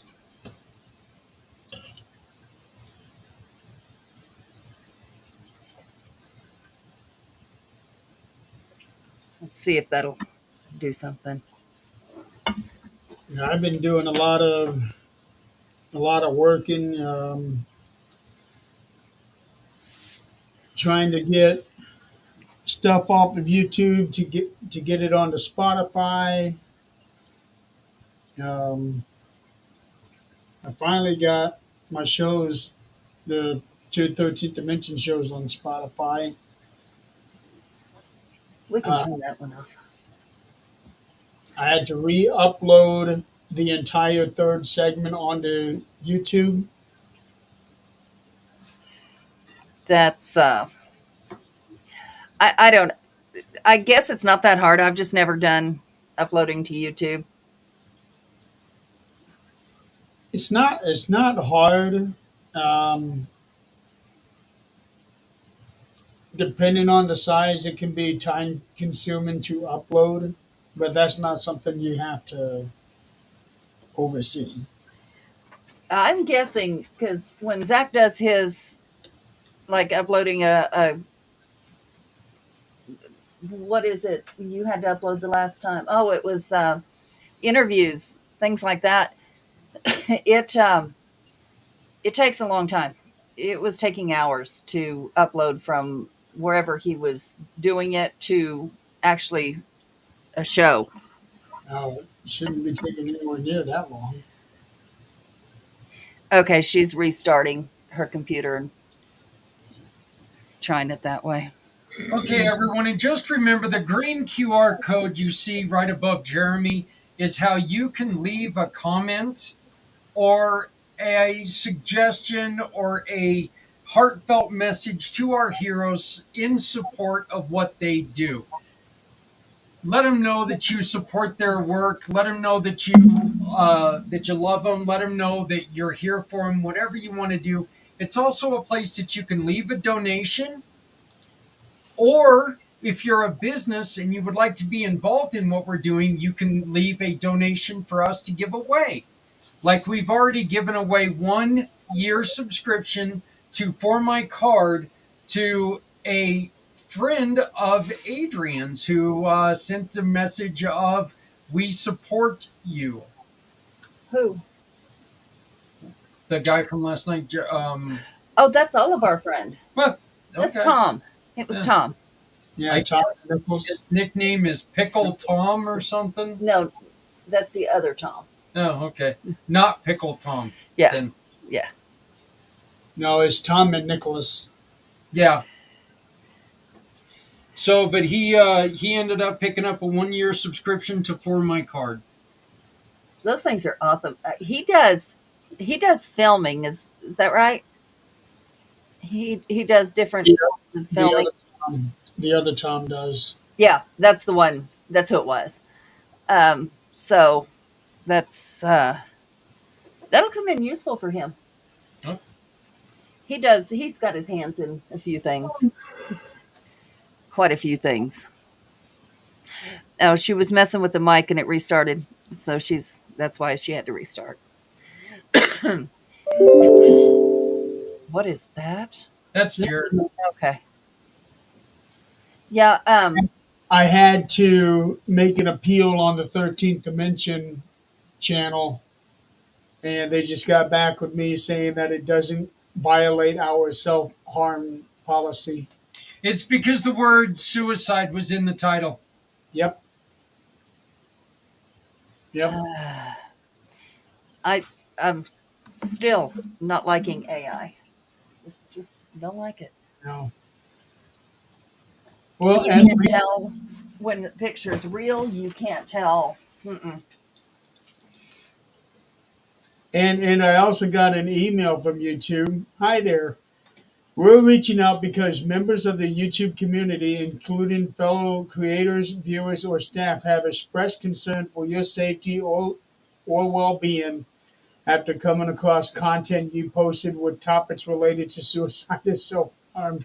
Okay, I can appreciate that, but you're totally missing the point. Yeah, The entire title, and you will know that I'm not considering it. well, that and nobody that knows you had a concern or turned it in. That's bull. Yeah. Well, it's AI. Yeah. And the title specifically says veteran suicide awareness. Maybe next year hyphenate it. Well, the Mission for Healthy Heroes is the actual name of the event now. I got rid of Okay. the word suicide altogether, Okay. and Gonna just have because of that. Okay. yeah. Well, When I re-uploaded, I used the new title on it. yeah, I was That- wondering maybe hyphenating it would cause them to skip over it. I don't know. Since it's AI. Yeah. Well, you can't trust AI on anything. Yeah, no. No. Well, apparently you can't trust computers right now either. So, the red, if you go to, and you want to switch it, that's the one for the shirts and stuff. Yes, she is. Okay. Speaker connection. Okay. Now do we hear you? I hope so. Yeah, there we go. You now. Okay, that is weird. Push to talk. Yeah, I don't know. I guess from what Zach said, she would have to push it in order to have her mic come on. I don't know. I've never seen that before. And do you see a walkie-talkie on your screen at the bottom of the computer? Next to your little picture.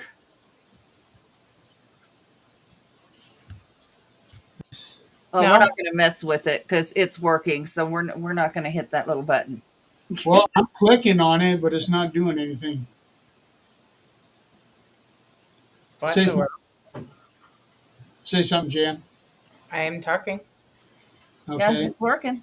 I'm clicking on it again. Now say something again. Yes. No, it's working. Now, if you hold it down, it comes up with little like voice waves, but it doesn't do anything.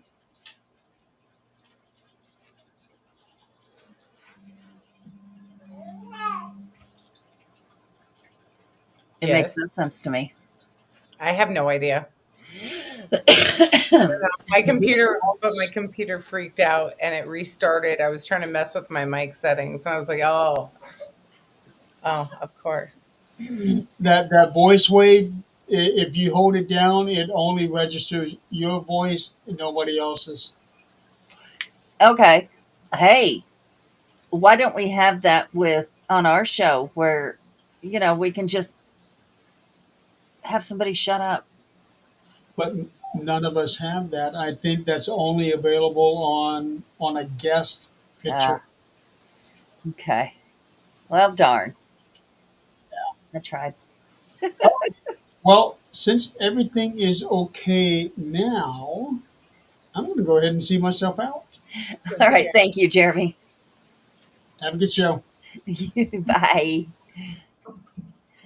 Okay. So now that we kind of sort of have everything figured out as much as we're going to. Well, it's fitting for us. Yeah, that's what I said. If there's not issues, it's not our show. That's right. Okay, so we're going to start where we should have started a long time ago. This is a different audience than what we usually do. So you have been military from birth. You grew up military. You were married military. Twice like a dummy. And so you don't know too much of life outside of that. So you would have some knowledge on how to handle different things or how you've seen other people handle them and how maybe things worked and things didn't. So Tim brought up something which we'll get to, Tim Kohler when he was on, which we'll get to later, but I'm really curious about this one because I've never asked you this one. Okay, so first going in, you knew kind of what to expect from your dad, but first going in, when it was you, it's your responsibility now. It's not mom and dad's responsibility. It's yours and your husband. What was different than what you experienced growing up? I had to memorize a different social security number. um, oh, I mean, different from growing up, the responsibility for sure. I had to deal with TRICARE now. I had to make sure that the bank account was joint and was, like it was a lot more responsibility. I am. I know. I love my dad, and he was in the Navy. So for us, he was gone for extents, and then he was home for stints. So one of the things that was very different on the end was like my husband's first field problem, and he was gone. And here I am. I have all the bills. I have all the responsibility I have everything laid upon my lap, and I have no one there. My spouse is gone. I cannot communicate, to help me through this. And thank God, my first husband and I we were we did everything together with finances because of that, or the grocery shopping. So, for me, the sense of community was different going from a military child to a military wife. Um, Now I'm not required, but it's expected of me to join the FRG and to go to the meetings and to be up to date on everything. And the responsibility of, like, when September 11th happened, oh shit, nobody's here. Yeah. We're left with rear deployment, and we're kind of stuck in the middle of an island and in the middle of an ocean, and it was absolutely terrifying without communication Yeah. to our spouses. I think that's what a lot of people don't understand is, as readily available as cell phones are, um, if you're deployed, they are not, because you don't get to just pick up the phone and say, "Hey, what would you do with this? Hey, what do you think we should do with this?" That's not an option. No, it's not. And then as a military wife, you have another sense of duty, and that is you have to protect your country, and you have to protect your husband, you have to protect the unit. So, for example, when September 11th happened, we were told that we were not allowed to tell anybody where our spouses were because we were left vulnerable. And the island was left with rear detachment, which the whole island was at a war game during September 11th, and they were in the middle of this, activity. And that's when September 11th happened, and all communication shut down. It was like, no, we cannot communicate. And I couldn't tell my sister-in-law, no, your brother's okay. I don't know. Yeah. He's fine. He's safe. He's where he needs to be. That's all I could say. I couldn't tell a military wife how long it was going to take to get into the gates, because that was a no-no. No, it's a communication that's hard, and that's just during a moment of attack. Yeah. And everything shuts down, and the whole base goes on alert. And where I was at, I was on Wheeler, Army Air Force Base in Hawaii, and historically, that was attacked pretty hard. So we went on complete shutdown. We were to be in our houses. We couldn't leave. Nothing. They were flying people out. It was crazy. It was a madhouse. That's something that Scotty and I think actually Jeremy brought it up, but Tim and Scott were talking about, even after the fact, they couldn't, there's still things that they can't tell anybody, their wives, anybody, doesn't matter. But the wives have that responsibility also. That's right. The thing is when you join you join anybody that you join in union with anybody in the military, okay? And you become their spouse, and you have their children and everything else. It is a job in the military. The military prefers the women to stay home. That is their job. So during wartime, everything can run smoothly at home. There's already a base of operation, and home front is secure, and the man doesn't have to worry. It is our job and our responsibility to hold down the fort. Sorry, my grandson.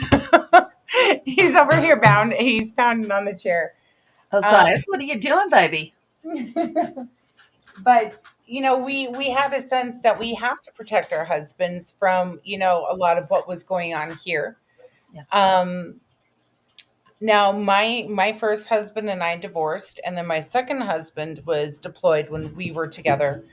And there was a lot that I didn't tell him. There was a lot that we just didn't communicate about, because he didn't need to worry about it. I didn't need that on the forefront of his mind. So it was my job, my responsibility.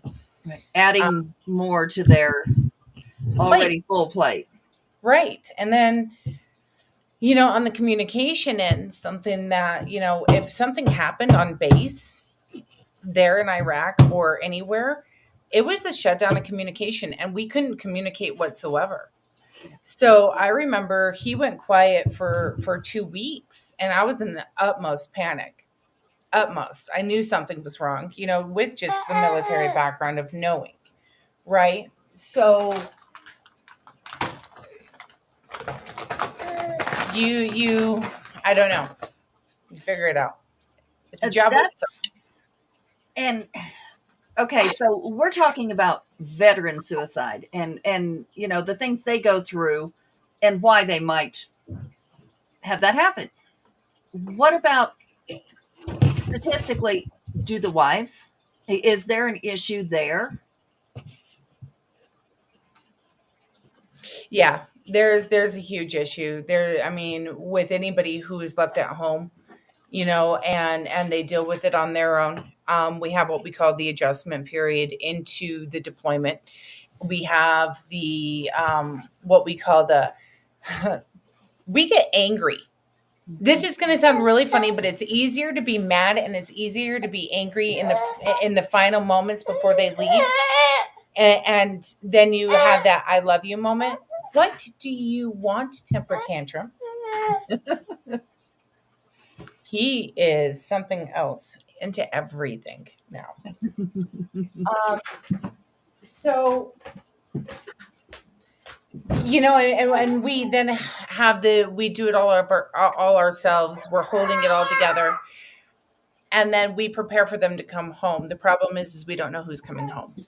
Right, right. That's a stress and that's a worry. And that's something that somebody that has not been in me, um, I don't know. You marry a certain person and you marry them for those traits, and you get to know that person.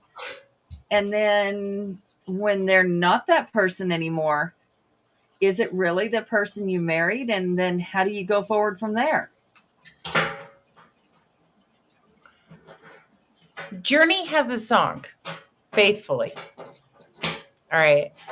And then there's a line, basically, I get to learn how to love you all over again. But there might be some traits that are just not as lovable. Right. But you have to accept that that's the person that you married. And this is where hopefully, you have faith, and you can turn to your faith. Hopefully you have a foundation between the two of you of friendship and love and communication, that you are able to be the person that they go to in their darkest moments. Hopefully that base foundation of friendship and communication, love and respect, you as a wife don't cross that line, and we never ask questions specifically or directly. You ask the general question of, are you doing okay? You will know if they lie to you, and then you sit down and you have to call them out as their friend. As their friend, if I see you doing something that's going to be detrimental to you, your relationship, I'm going to be like, Adrienne, what the actual is going on here? Mm-hmm. So you should be able to do that with your spouse. And make sure that you have a support system within inside of the FRG, or your sisterhood of military wives, or the wives that have been there before. Those are the wives that you're going to turn to look to what worked in this situation, what didn't work in that situation. Yeah. So hopefully before you get to that deployment, you have base ground lines that when they come back, it's guided out, right? Everybody needs rules and regulations, and in a military, you need consistency, and you need rules and regulations in your marriage. And that sounds funny, but something like, I know somebody who's like, okay, when you get back from deployment, it's really hard for me to accept the fact that you're going to discipline the kids. It's not your job. I've been doing that for the past year. Please don't tell me how to do this, because I've been doing it for the past year. This is my routine. This is my kingdom. This is my domain. This is my job. Don't come in and tell me how to do it. And that would be hard for both. Right. So you have to find that common ground again when they come back. And if they're gone for a year, sometimes it takes 6 months. Sometimes it takes a year to a year and a half to find that grounding again.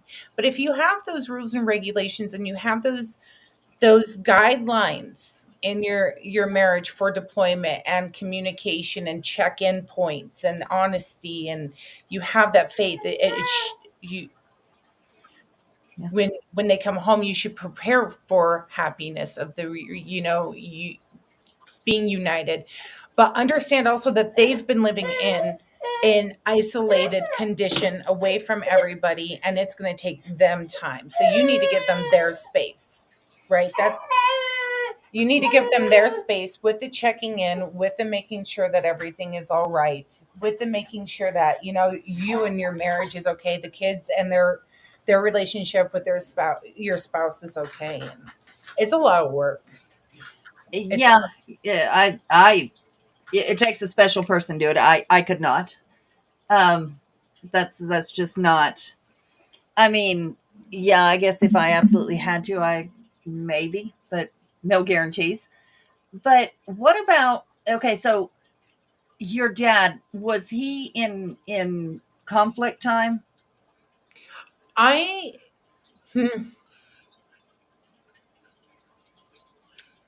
My dad had seen some stuff, yes. I can say But that. I was there a war going not on? direct conflict, not like, Okay, um, not like nothing like that, but my dad did what we call the side work. preventative. The preventative, or how many people know that the military is in And then, so, those jobs are not broadcasted for oh reason, no. you know. And then you have, okay, so your first husband, was he in conflict? No, but no, yeah, he prepared for conflict. So with my Okay. first husband, it's kind of difficult because he was medically discharged and he hit his 72-hour mark, and at 73 hours we got a white lightning strike phone call, which is rapid deployment, all boots on the ground, and we had to follow chain. And Travis went in, and it was a no-go. He was at 73 hours and he would have had to re-enlist. So I dealt with a different type of trauma, and that is getting ready for war, getting prepped for war, and then telling that soldier that they have to stand down. And like the lady before us was talking about, that child that didn't come back, he came back as a man and had a sense of duty. Mm-hmm. That's the sense of duty that they have, is that they need to be one with their brotherhood, and they need to be out there with their brothers and their sisters fighting on the front line with their doing their job. So when the first of the deaths rolled around from his unit, it was very hard for me, because I didn't know how to handle him and the guilt that he was having, of that survivor's guilt. Can't So fix it. We can't fix somebody, and that's where I have issues. Can't fix them. no, so and that's not the reason why our marriage failed. But it was something that we had to work through, and we talked about it a lot. And he still has it. He will always have it. It's just something that we have to live with. My second, that's a whole bunch of guilt in a whole different aspect and realm of things, and what he gave up personally And for he the was in war. yeah, he was in war. And he was there for a while. He was there a lot longer than he should have been, but due to his job duty and his specialty, he had to stay. He was stop locked, and Congress said, no, you can't leave, and we own you, and this is the job you're going to do. And he understood that, and I understood that. Mm-hmm. Now, when he came home, that was a whole different aspect of the person. Yeah. So when he came home, one of the first things that I noticed is he likes to shove the bottle down his throat, like he can get it down faster. Like he's starved? Yes. Absolutely not. No, he had quite the array this morning for breakfast. So one of the first things that I noticed is, like, in the middle of the night, he jerked awake and went and checked on all the kids, and then grabbed Derek and pulled Derek really close to him. Um, he wanted to reconnect, but he had been doing what he was doing for so long that he couldn't. He gave up a huge part of himself for this country, and for that I'm forever grateful. And I'm very proud to have been his wife, and to know the man That he was. that he was. Yeah. But the thing, even in our daily lives, without any of that, we can relate to a point of, so, we're about to lose somebody, or we know that circumstances are about to change. We have a couple of different, I guess, defense mechanisms. One would be hatred. If I hate them, it's not going to hurt. So I'm just not going to get close, because anything I get close to gets taken away. Just no. Yep. Or Yeah. we go into a spiral of depression when it does happen. Mhm. So I'm assuming they prepare themselves in that way.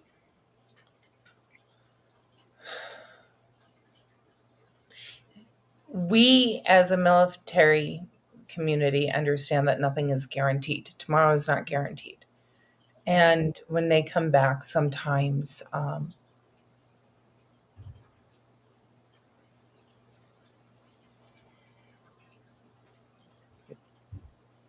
They're never going to be the same person. I mean, that's if they have no, went through. we take somebody, say, that's been undercover for so long, and they become that person, and they truly believe that they are that person, and they live with, all of a sudden they're working for the bad guy, right? They're looking at the good guy like, well, what the hell is your problem? Look at what we're trying to do over here. And they get lost in that persona. That's why they have to be pulled out, right? So I want you to apply that to somebody who's in the military. They have to lock down those feelings. They have to lock down those emotions. And sometimes they don't know how to unlock that box. And when they do, it's absolutely terrifying. Why? Because then they have to face what they've done. And it's not that they haven't accepted what they've done, but they just need to compartmentalize it. That's where it needs to be. That's where it needs to sit. They don't need to go through it again. And that's where the post-traumatic happens, because our brain goes, no, you're going to deal with this.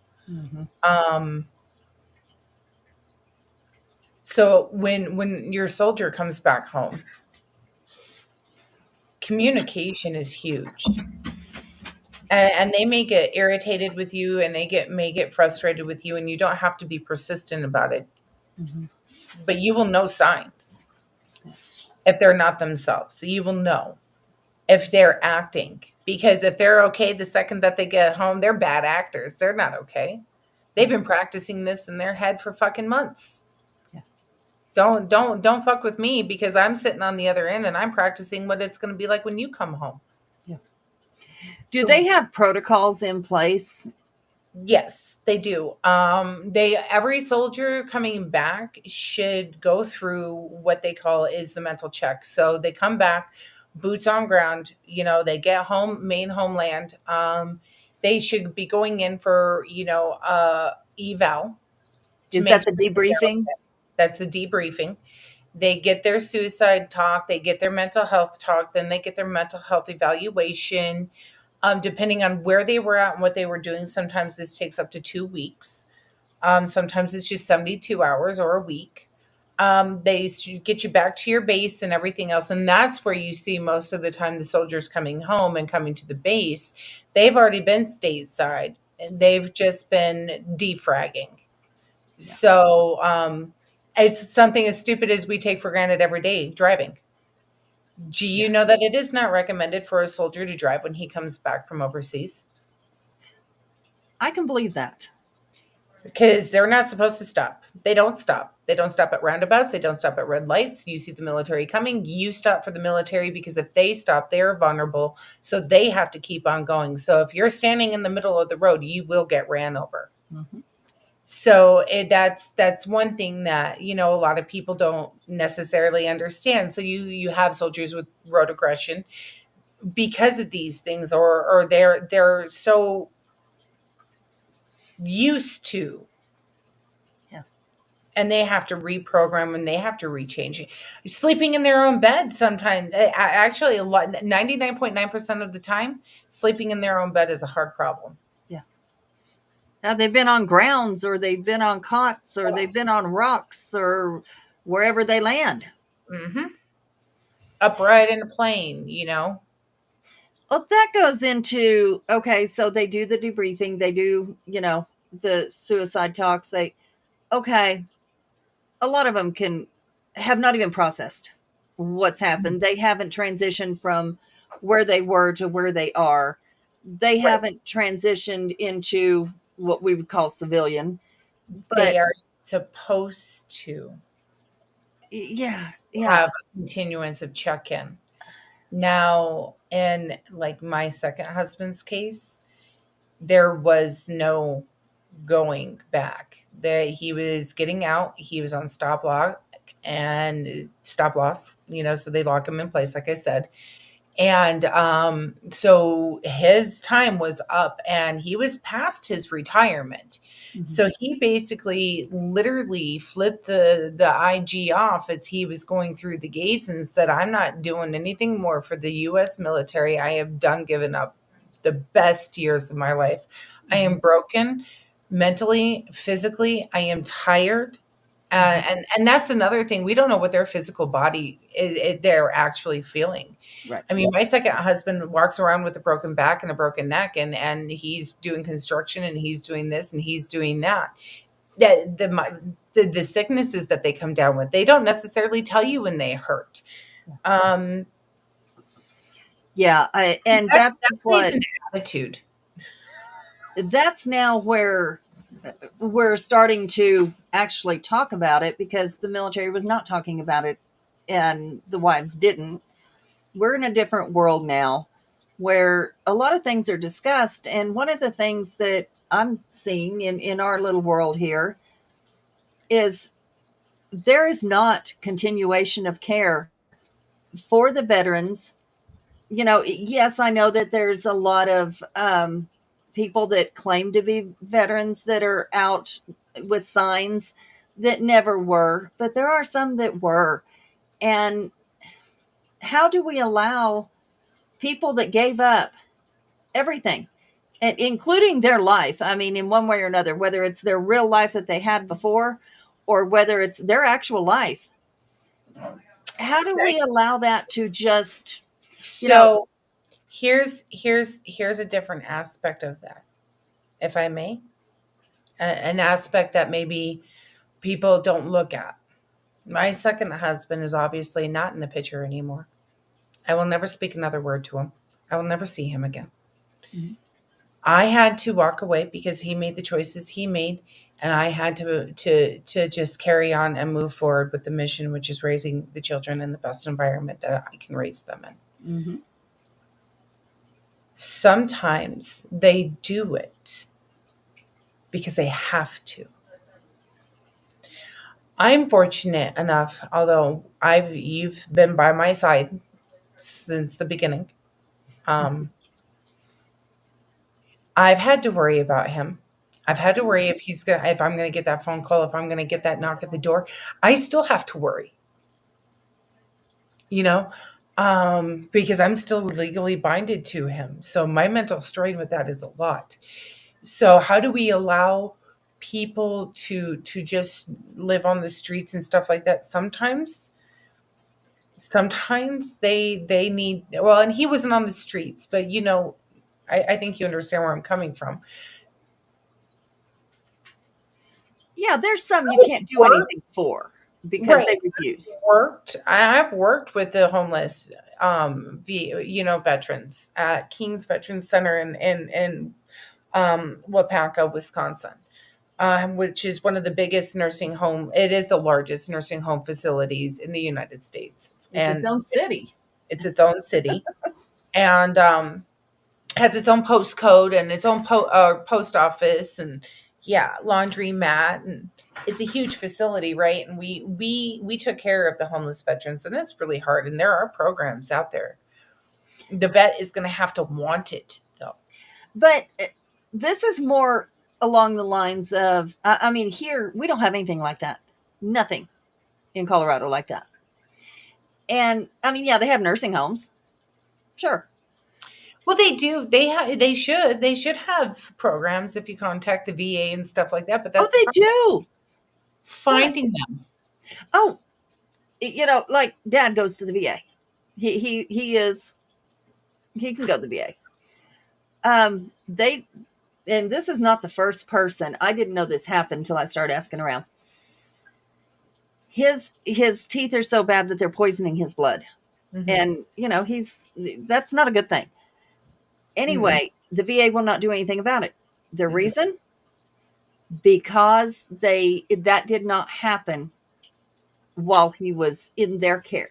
In their care, and that's something that I hope, I'm really praying gets changed, because I'm a firm believer that, especially if you've been overseas, and that's, of course, we have our difference of the VFW, we have our difference of the Legion, which I recommend every veteran get a part of. And if you are a veteran spouse of somebody who's been overseas, get a hold of the auxiliary and join that auxiliary and get those numbers up. That's one thing, is the Legion, the VFW, and the auxiliary need to have their numbers up, because what they do is they go out and they fight. They're the ones on the doorsteps. They're the ones saying, we need this. But if they're not there anymore, then those veterans aren't going to get the help that they need. So they need to remember that they still need to be a team. They still need that family. And Oh, yeah. through the VFW, the Legion, and the auxiliary gives those wives that support. That aftercare support. It gives those wives that chance to reunite. And I miss my military sisters. I wish that they were auxiliaries so we could reunite and get together at some of these meetings and fundraise. You know, and your fundraising brings awareness. You know, and that awareness brings more money, and that more money brings more programs and more opportunity to get the new members up to date and get computer systems and get what they need. You know, support your VFW, your Legion, go to their fish fries, you know, sit down and truly ask them what they need. And they will tell you that they need their numbers up.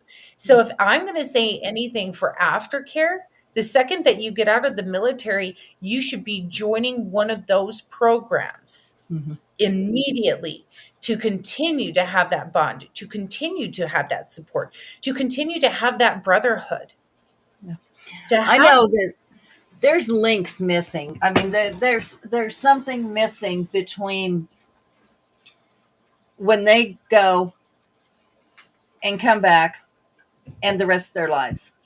That there's something missing there, because one of the girls that used to work for me in New Mexico, I just watched her little TikTok, whatever it was. I knew her dad was military, and I knew he had been fighting Agent Orange, which is what Uncle Barry just died of. He actually lasted a lot longer than his brother did, which was months after they told him he had it. But this man has fought it for a long time, and all of a sudden they took away. First, they took away his oxygen, which I understood. They told him, you either stop smoking or you don't have your oxygen. Well, yeah, that's a danger. Yeah. Well, no, I mean, he didn't do it together, but still, I understand why they could do that. I get that. Second, they took away his pain pills. And it's like, okay. He goes What to did they the ER. replace it with? Huh? What they replace it with? Nothing. That's my rebuke. Like, you know, I would have been like, well, what are you going to replace it with? Yeah. I And understand that's the getting your vets problem. off of drugs and getting your vets off of painkillers, but not somebody who's terminal. Yeah. Well, see, that's the thing. They didn't tell him. I mean, yes, he's terminal. Yes, he knew he had Agent Orange, but that wasn't, he was going through kidney dialysis, things like that. So hospice, I worked hospice. And the second that you get a diagnosis like that, you can be on hospice. It's end of life care. And at end of life care, we don't deny any of that. So the VA is completely wrong, and they are crooked. The VA medical system is crooked and needs to be That's what I'm getting to. I'll say it. He and this just I would have always said no, that doesn't happen. Or you said something wrong, or you did something wrong, or he was abusing the pills, or some reason, but it wasn't. He goes to the ER because he's in so much pain at this point. And, when there's pain on top of pain, you think there's something else going on other than your normal stuff going on. And his daughter was in there with him, and the doctor comes in after all his scans and says, "How long have you had bone cancer, sir?" He said, "I don't." And he said, "Okay, give me a minute and I'm going to make a phone call." Calls the VA, gets the records. They've known for 4 years and never told him, never treated him that he had that bone cancer. They just put it up under Agent Orange and didn't elaborate that he had it, never told him he had it. And this is why he's hurting. We have people that are coming back with that metal toxicity. And that's one thing that I know that my second husband probably has, and part of the problem that we were fighting, along with the post-traumatic and the stress and everything else. But that I hope that RFK is going to come through and revamp the VA. I'm revamp a lot of the VA. And I hope that the one thing that I'm going to be, this is going to sound, I'm going to be a broken record with this again. It used to be the second that a member got out of the service, we had somebody from the VA or the Legion, the VFW and the Legion sitting right there going, "Hey, listen, this is what we do. This is why we do it." Yeah. Once again, I'm going to say the VA hospitals are crooked. Don't even get me started on the nursing homes and the care that's received there in those nursing homes. It twists my stomach. Yeah. No, we need our members to stand up, because there's more of them. Yeah. There is more of them. And so else, in all this too. Yeah. And in all this that we've just discussed that happens, I can understand why they feel like there is no help. And this is it. This is rock bottom, and I may as well end it. So this is the thing. This is what we need to look at. If there is no help from the outside, then how can we join together to make sure that we are heard? That's once again the Legion, the auxiliary, that is the VFW. Make sure you are heard. Go out there and state your claim, and put your foot down, raise your voices, stand together. Join those organizations. I'm pushing for it. Look it up. And if you don't have an auxiliary, all you need, baby, is 4 people. And it's not the women's auxiliary anymore, because we have a lot of military husbands, that are spouses. So you know what? Join it. And if you are a child of somebody who is overseas, join it. Make your voice heard. And then you stand with the VFW and you stand with the Legion, and you get those VFW and those Legion members to go out there when that service member gets out and say, "Hey, listen, we need you. I know you just gave everything, but we want to give to you, but we need your help." Mm-hmm. Yeah. You have to help yourselves. So if there's no help out there for you right now, then we have to turn inwards, and we have to help ourselves, and we have to be accountable and knock on those doors. Go, stop fucking texting. Mm-hmm. Stop fucking texting. If you live there, I don't care. Go buy a card game and, go knock on the door. I don't give a care how old the person is, and say, "Hey, listen, I'm here to spend some time with you. I got some milk, some cookies, or I got some beer, chips, and salsa. Let's play some spades." Mm-hmm. Okay, let's have that one-on-one check-in time, even if it's just silent communication, and hold to it. Stop texting.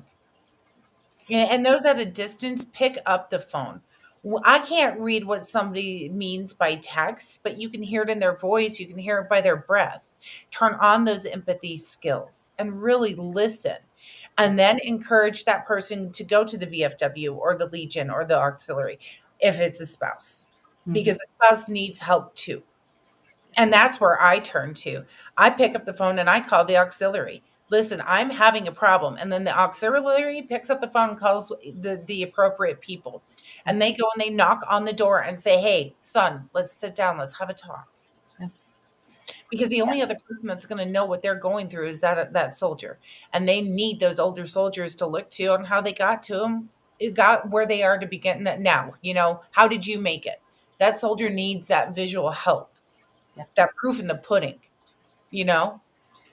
So, and that's another thing is, let's say somebody who's never had military family or, other than by marriage, how can they help? That would be.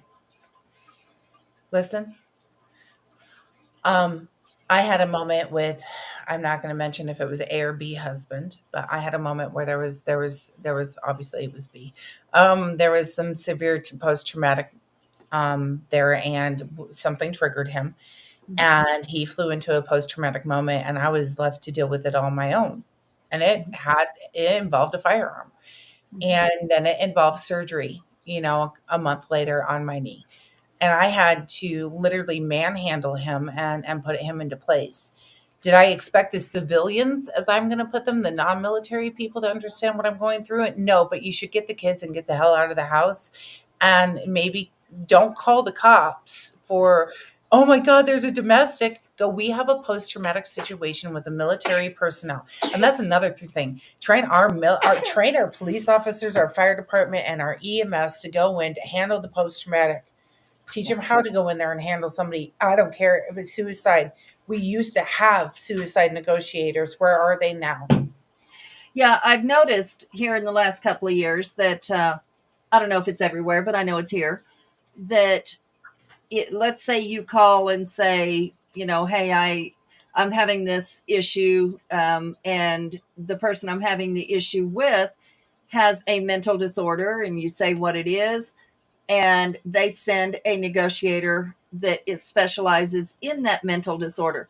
Once you're not a child anymore, that's gone. So do you know something? I'm gonna tell everybody this. This is a little known fact. Do you know it is illegal to commit suicide? So if you attempt suicide, you can be held liable. No, actually, I did not. So, yeah, and that's something that's really messed up, and a lot of people don't know that, but it is illegal to commit suicide. So, for common sense purposes, why am I going to call for help for something that's illegal? Mm-hmm. And we don't have mental health in this community anymore for anybody. Mm-hmm. You need to build your communities. You find your military personnel that are out there, and you hold on to them. I just met somebody in Wilcox, Arizona, when I was on a small vacation. Was stationed at Schofield Barracks, Hawaii, same place I was stationed, or not stationed, but was living. My first husband was stationed. We lived on the same street. Everything else, turn around, and like a couple of days, yesterday, I get a Walmart delivery order, and the guy's like, he said something, and I went, yeah. I said, but I'd rather be here than Hawaii. And he goes, man, Schofield Barracks sucked. I just looked at him and went, oh, you too? He goes, yeah, I can't even do that, and there's a bond there. Even though they served, I was the military wife there. There's a bond, there's a commonality, because Hawaii sucks as a duty station. It really does. I'd rather be in Alaska. But there's a bond there. We just nod, and we just know we understand each other, and we support each other. And I throw out, hey, I appreciate the fact that you chose that shitty duty station. And he turned around and told me, I appreciate the fact that you supported your spouse in that shitty duty station. Yeah. And how many in your time of living on the barracks or being around military spouses, how many times, not even maybe in wartime, but in, when they went out to do their routines or practice or whatever it is they do, Field problems. yeah, how many times did you see that they came home to nothing because the person couldn't handle it, or A lot. they just decided this isn't for me? A lot. And you know what? I tell you what, I have seen a lot of good marriages in that way, a lot of good couples in that way. And it's a damn shame because that's why us military wives have the job that we have. I am very grateful in my transitioning into a military wife. I had somebody that was by my side, Mm-hmm. and she helped me along the way with the little things I may not necessarily have known. Mm-hmm. And then when the guys would go out on the field problem, or we had that stretch where it was like 3 weeks between payday and we were all sucking for money, we would get together and we would cook out. We would gather all of our resources and make meals. The guys were gone. It was time for the girls. That was our time. That was our time to raise our kids together, to be a family together. Everybody says, "Oh, you should rely on your family on the outside." No, you rely on your family on the inside because they're the ones that understand what's going on and Yeah, your family on the outside, they know who you were. They don't know what you have to do. and they don't know who you are now. They don't understand unless they lived that military life. What would Um, you tell a military, not even maybe your child, but any 18-year-old wanting to enlist, or a lady or man wanting to marry somebody that is in the military? so I went through this with my kids. I was very honest. I said, if you want to join the military, I said, it's a lot of sacrifice, but it's worth it. Mm-hmm. You're not going to become rich, and you're going to have to learn how to be a couple in multiple different ways. And you're going to have to learn how to be a couple with somebody that's different in multiple different ways. You're going to have to find strength, faith, and foundation in areas that you never understood before. Somebody who comes home every night, to their spouse and to their children, it's a luxury. Um, you have Yeah. to prepare for a life of solitude and be okay with it. Know that it's worth it I because forgot to change it. There we go. in the end, what you do receive is you receive those lifelong friendships. You make those memories. You see the world. I would always get like this like pain in my heart knowing that it was like 3 years we have to move, right? But then it was like, oh man, I wonder. And it was always a gamble of like, who's going to be at the next duty station that I'm going to know? And you know somebody at that next duty station because as big as the military is, it's small. Yeah. So it's like, hey, so what's she been up to? Like, where's the good places to eat? Yeah. You Yeah. keep in contact with your military loved ones, and family that you make. So I finally changed the QR code here. This is to the shop where Oh, we can get merchandise for this event. I really want that sweatshirt. I want it. so no, like I don't know. So I just telling young people, I tell them, don't do it for the free healthcare. Don't do Yeah. it for free Yeah, housing. no, it doesn't Um, happen. well, I mean, it's free healthcare, it's free housing. It gets taken out of your check. Do it to have the experience. Do it because you have a love and a passion for this country. Know that you are going to make sacrifices, and it's possibly going to be with your life, and you're possibly going to kiss your spouse for the last time. Mm-hmm. Mm-hmm. And treasure those moments. It makes you really treasure life. As much as my first two marriages failed, I am very proud to have been their wives in those times. I am very proud to be the mother of their children. I'm very proud to know that I married men who were willing to put their life on the line for this country. And that's a sacrifice that a lot of us don't understand. But that goes for the same for the police officer that puts on the uniform, for the fire department personnel, for our border Yeah. patrol, for our ICE units, for our federal marshals, for anybody with a job like that. Yeah. We really need to sit down and make sure that we're there for all of them, because once again, just because they don't go on deployments, for them, it's every day. Yeah. It's Yeah. everyday reality. And then the trouble is at home. And Yeah. just know that these men coming home from overseas don't just carry their post traumatic and their stress of overseas, you know, that directly deals with them. Sometimes they worry about it coming to come back and bite them in the ass here at home. Yeah. Okay, there's always that lingering thought. Yeah. So just know, if your spouse isn't telling you something, it's for a good reason. Don't push it. Yeah. Yeah. You know, And they're not going to tell you anyway if is they think you're in danger, or if they were, sworn not to. right. So the one thing that I never did ask you about is, Tim had brought it up, and I thought that's an interesting thing nobody thinks about. When they come home, some of them, like yours, um, were in charge of, like Tim said, billions of dollars of equipment, or they were in charge of many men, or a building, or whatever the case might be. Mine was XYZ. Yes. So, coming from that and coming back to civilian, they're done with the military. What is out there for them as far as jobs? Because now they have the PTSD, they have what experience they had. There's no way that they could put to work here in the civilian DOD, life. a DOD job.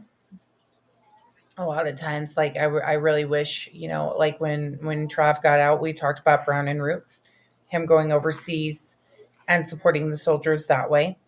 You look to your government jobs. You look at keeping a job on base. DoD workers are all around. And what you find with and you are a preferred hire. Look for places that prefer hire military. And it's not because they get a bonus. Home Depot is a great place. I'll support Home Depot with that. They respect the military like you wouldn't believe, and our Olympians. So a lot of times, they prefer people that work, military and stuff like that because of their mindset. Try starting your own business. Try going out and working for yourself. Start that contracting business. You have those skills. You ran those numbers. You ran that budget. You built that building. Go out, get your schooling, get your grounding. Yeah, but Sarah, now it's hard because wife stayed home. She's not go to school. going. She's not bringing in income, Go to school. and That's you what have to the GI Bill immediately is bring there. in income. No, that's what the GI Bill is there for. You use that GI Bill. You live off that GI Bill. It pays for your schooling and your housing and your bills and everything else. And you get and apply for those grants and apply for those you don't have to pay back loans.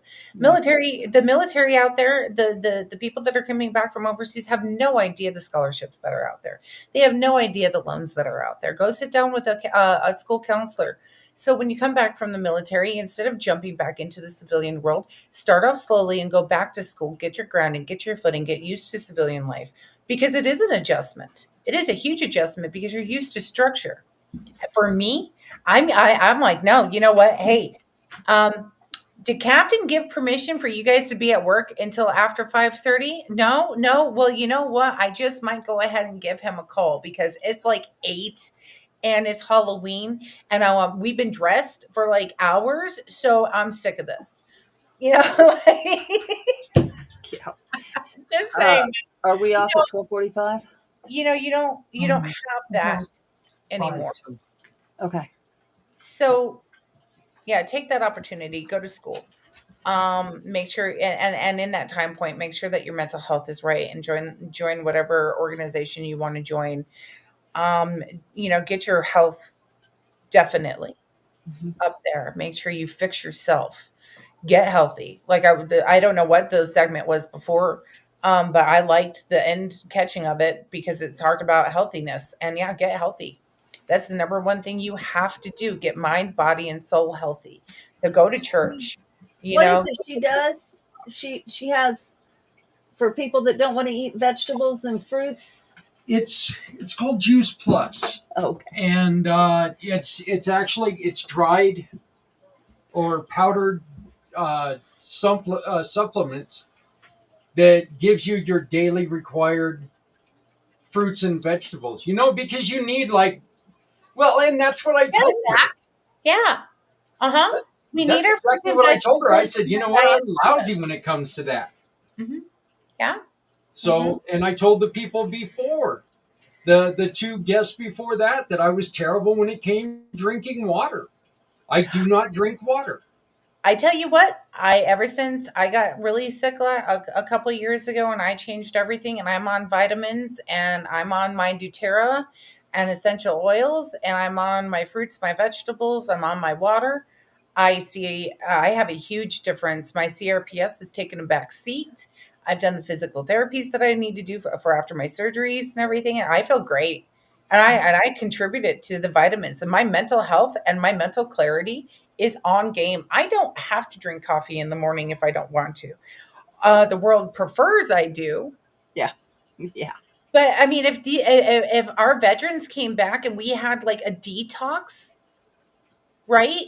Let's get them on some vitamins. Let's get that vitamin D. Do you know that in Wisconsin, the suicide veteran rate is high because of the lack of vitamin D in the system Oh, I of believe it. our veterans? And lack of vitamin D leads to depression. Oh, yeah.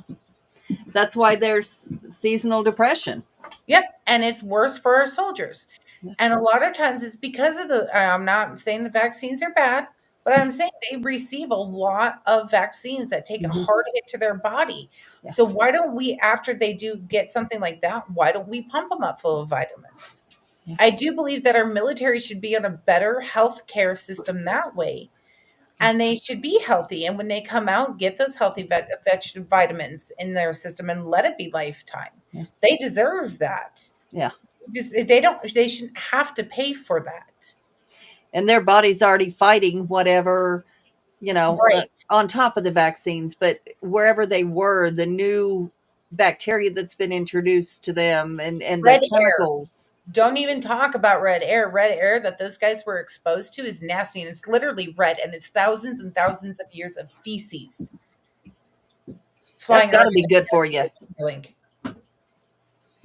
So, I mean, let's get them healthy. And if you get their body healthy, it's easier to get their mind healthy because then their mind's not clouded and it's not focused on the pain and it's not focused on the misery and it's not focused on the reminder. If you could take away the pain of the reminder, say, okay, I have had ACL surgery. Half the time I don't even remember I have ACL surgery because I don't feel right. Mm-hmm. So if we can take away the pain and the constant daily reminder, and then those with TBIs, if we can get them on a healthy diet and a balanced diet so that they can start healing themselves. Mm-hmm. And I know that we're cutting it close here, but I also, on the psychiatry end, I know that there are programs out there that they're allowing soldiers to experiment with shrooms. Yeah. Be open to alternative medicines. Right.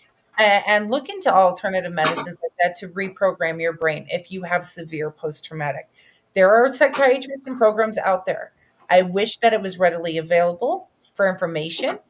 It's not, and it needs to be. But you have to do your homework. Yeah. And that, honey, do we still have that lady on our website that does the doTERRA? Yes. Okay. So, Jen. My sister-in-law. Yeah, my sister-in-law did the doTERRA. Holly Miller. Okay.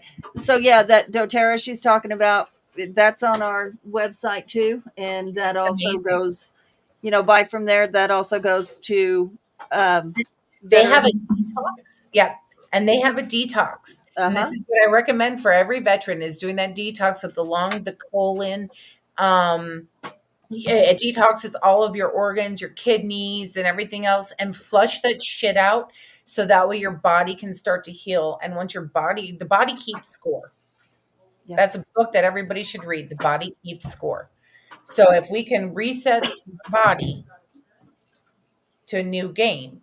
And that's for anyone, that's everyone needs, we're all eating crap that is full of stuff that we should not be eating. And, you know, the older you get, the more you realize, you know, used to that was just like, yeah, whatever. This is what people have been eating forever. No, it's not. That's the thing. It is not what we've been eating forever. You know, I come from farm fresh, garden fresh, you know, and the past 5 years I've had to eat out of a big box chain store that I don't appreciate. And I've gone to Hungry Root and I've gone back to all organic, and I see a difference in my kids. I see a difference in myself, and our attitudes are better. There is no artificial this or that. So even if you have a limited budget, Hungry Root is the way to go. It's $150 for my family a week. A week, where at the store I was spending, you know, 500, 600, and there's no waste, and it's all healthy. So there are options, and they do your dietary, whatever you prefer, you know, and they have the meals ready, and you know, you 15 minutes and you're done cooking, and you That have a works healthy good. portion meal. For two of us, that would be great. You know, we could do that real easy. The other two don't eat very much, so that's not, you know, it's not so bad.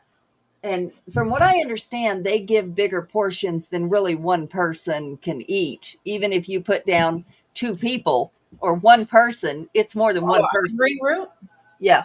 No, I tell you what, it's perfectly proportioned here. Perfectly proportioned, and that's between a teenager. I have no leftovers ever. That's Ever. what we need. And so there's no waste. So now you're getting from your small businesses that support our veterans. You're getting, you know, because that's where Hungry Root gets their stuff from, and you're supporting organic. You're not supporting, you know, our pesticide GMO companies, and you're doing wonders for yourself, and then you become a better you. And when you become a better you, then you can help others become a better them. Yeah. By educating and living by example. And that's something our son said, you know, in Japan, we were talking about the differences in food and things like that. And there's not all you can eat buffets and things like that there. But besides that, the things that they offer you, the cheap things in Japan, are the healthy things. Here, you go to do organic, you go to do, you know, whatever, it's expensive. Fruits and vegetables there are cheap. You can eat those all day long and be broke. Right. And I think that's what I like about Hungry Root, because now it's realistic. It's tangible for me to eat organic. Yeah. And I know that there's other places out there that you can get yours from. I specifically use Hungry Root. I'm not promoting them or anything. Actually, I mean, do it. I mean, if you feel like it's a fit for you, do it. Don't do it because I told you to do it. Do it because you want to do it. But look into it, you know, and see. And their meals are delicious.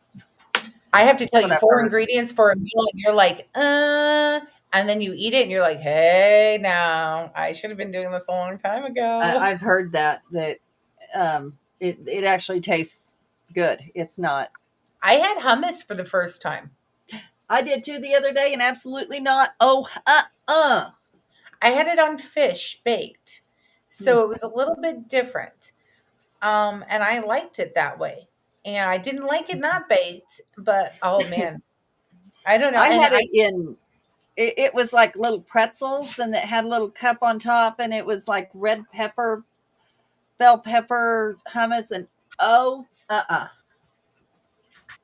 Abby has had a thing for chocolate avocado that's basically flavored with chocolate, natural chocolate, and she, oh man, she's digging it, literally digging it out great. with and grain-free granola, because let's look at it. And that's another thing, is these soldiers coming back, they don't need gluten in their system. They don't. Get off the gluten, get off the grease, get off the fast foods, and get onto that cauliflower noodles, get onto the grain, you know, your grainless granola and stuff like that, because that grain's hard to process, and we need to get the vitamins in you. Instead of working overdrive to process all of that, you need something simple to break down so your body can heal faster and absorb more. So grain is not always the best thing either. Okay, well, we are at time. Yes. And I've got a big man standing over me here. I'm just enjoying the conversation, to be honest with you. I don't know how he's staying awake. I know that I am not, but Thank you, YouTube, for having me on. It's thank always a you. Thank you. And I will talk to you soon. All right. I love you guys where you're at. Love you. Bye. Bye. Because I don't know what I'm doing. All right, everybody. That was Adrienne and Jan. They take part every year. They've taken part all 4 years. As you get to see me coming in and sitting down, which is not an attractive thing to have to look at, but we are moving along, and it is time for us to take and make the switch. We need to move to I believe it is our 6th segment. So wow, we're moving along. We've got a couple guests right at the top of the hour. You are watching Mission for Healthy Heroes. I love the topic about the food. Look, we've talked a lot of the last couple hours about health and nutrition and the benefits of that, and it's just alternate. We are going to be talking a little bit later tonight about some of the other stuff, including virtual reality treatment. I did a little bit of study on this virtual reality treatment. And as a matter of fact, 2 years ago, we had a segment where people were playing video games and they were able to be themselves as the way they were in the service. They were able to be themselves again and talk the way that they talked and communicate the way that they were taught to communicate. And it was just a place where they got to be who they were when they were trained, and it was really neat to watch the camaraderie. I'll be honest, I didn't understand a lot of it because I've never been part of that. So, but we are heading into like I said, the 6th segment. We are heading into our number 12. We are over halfway there now.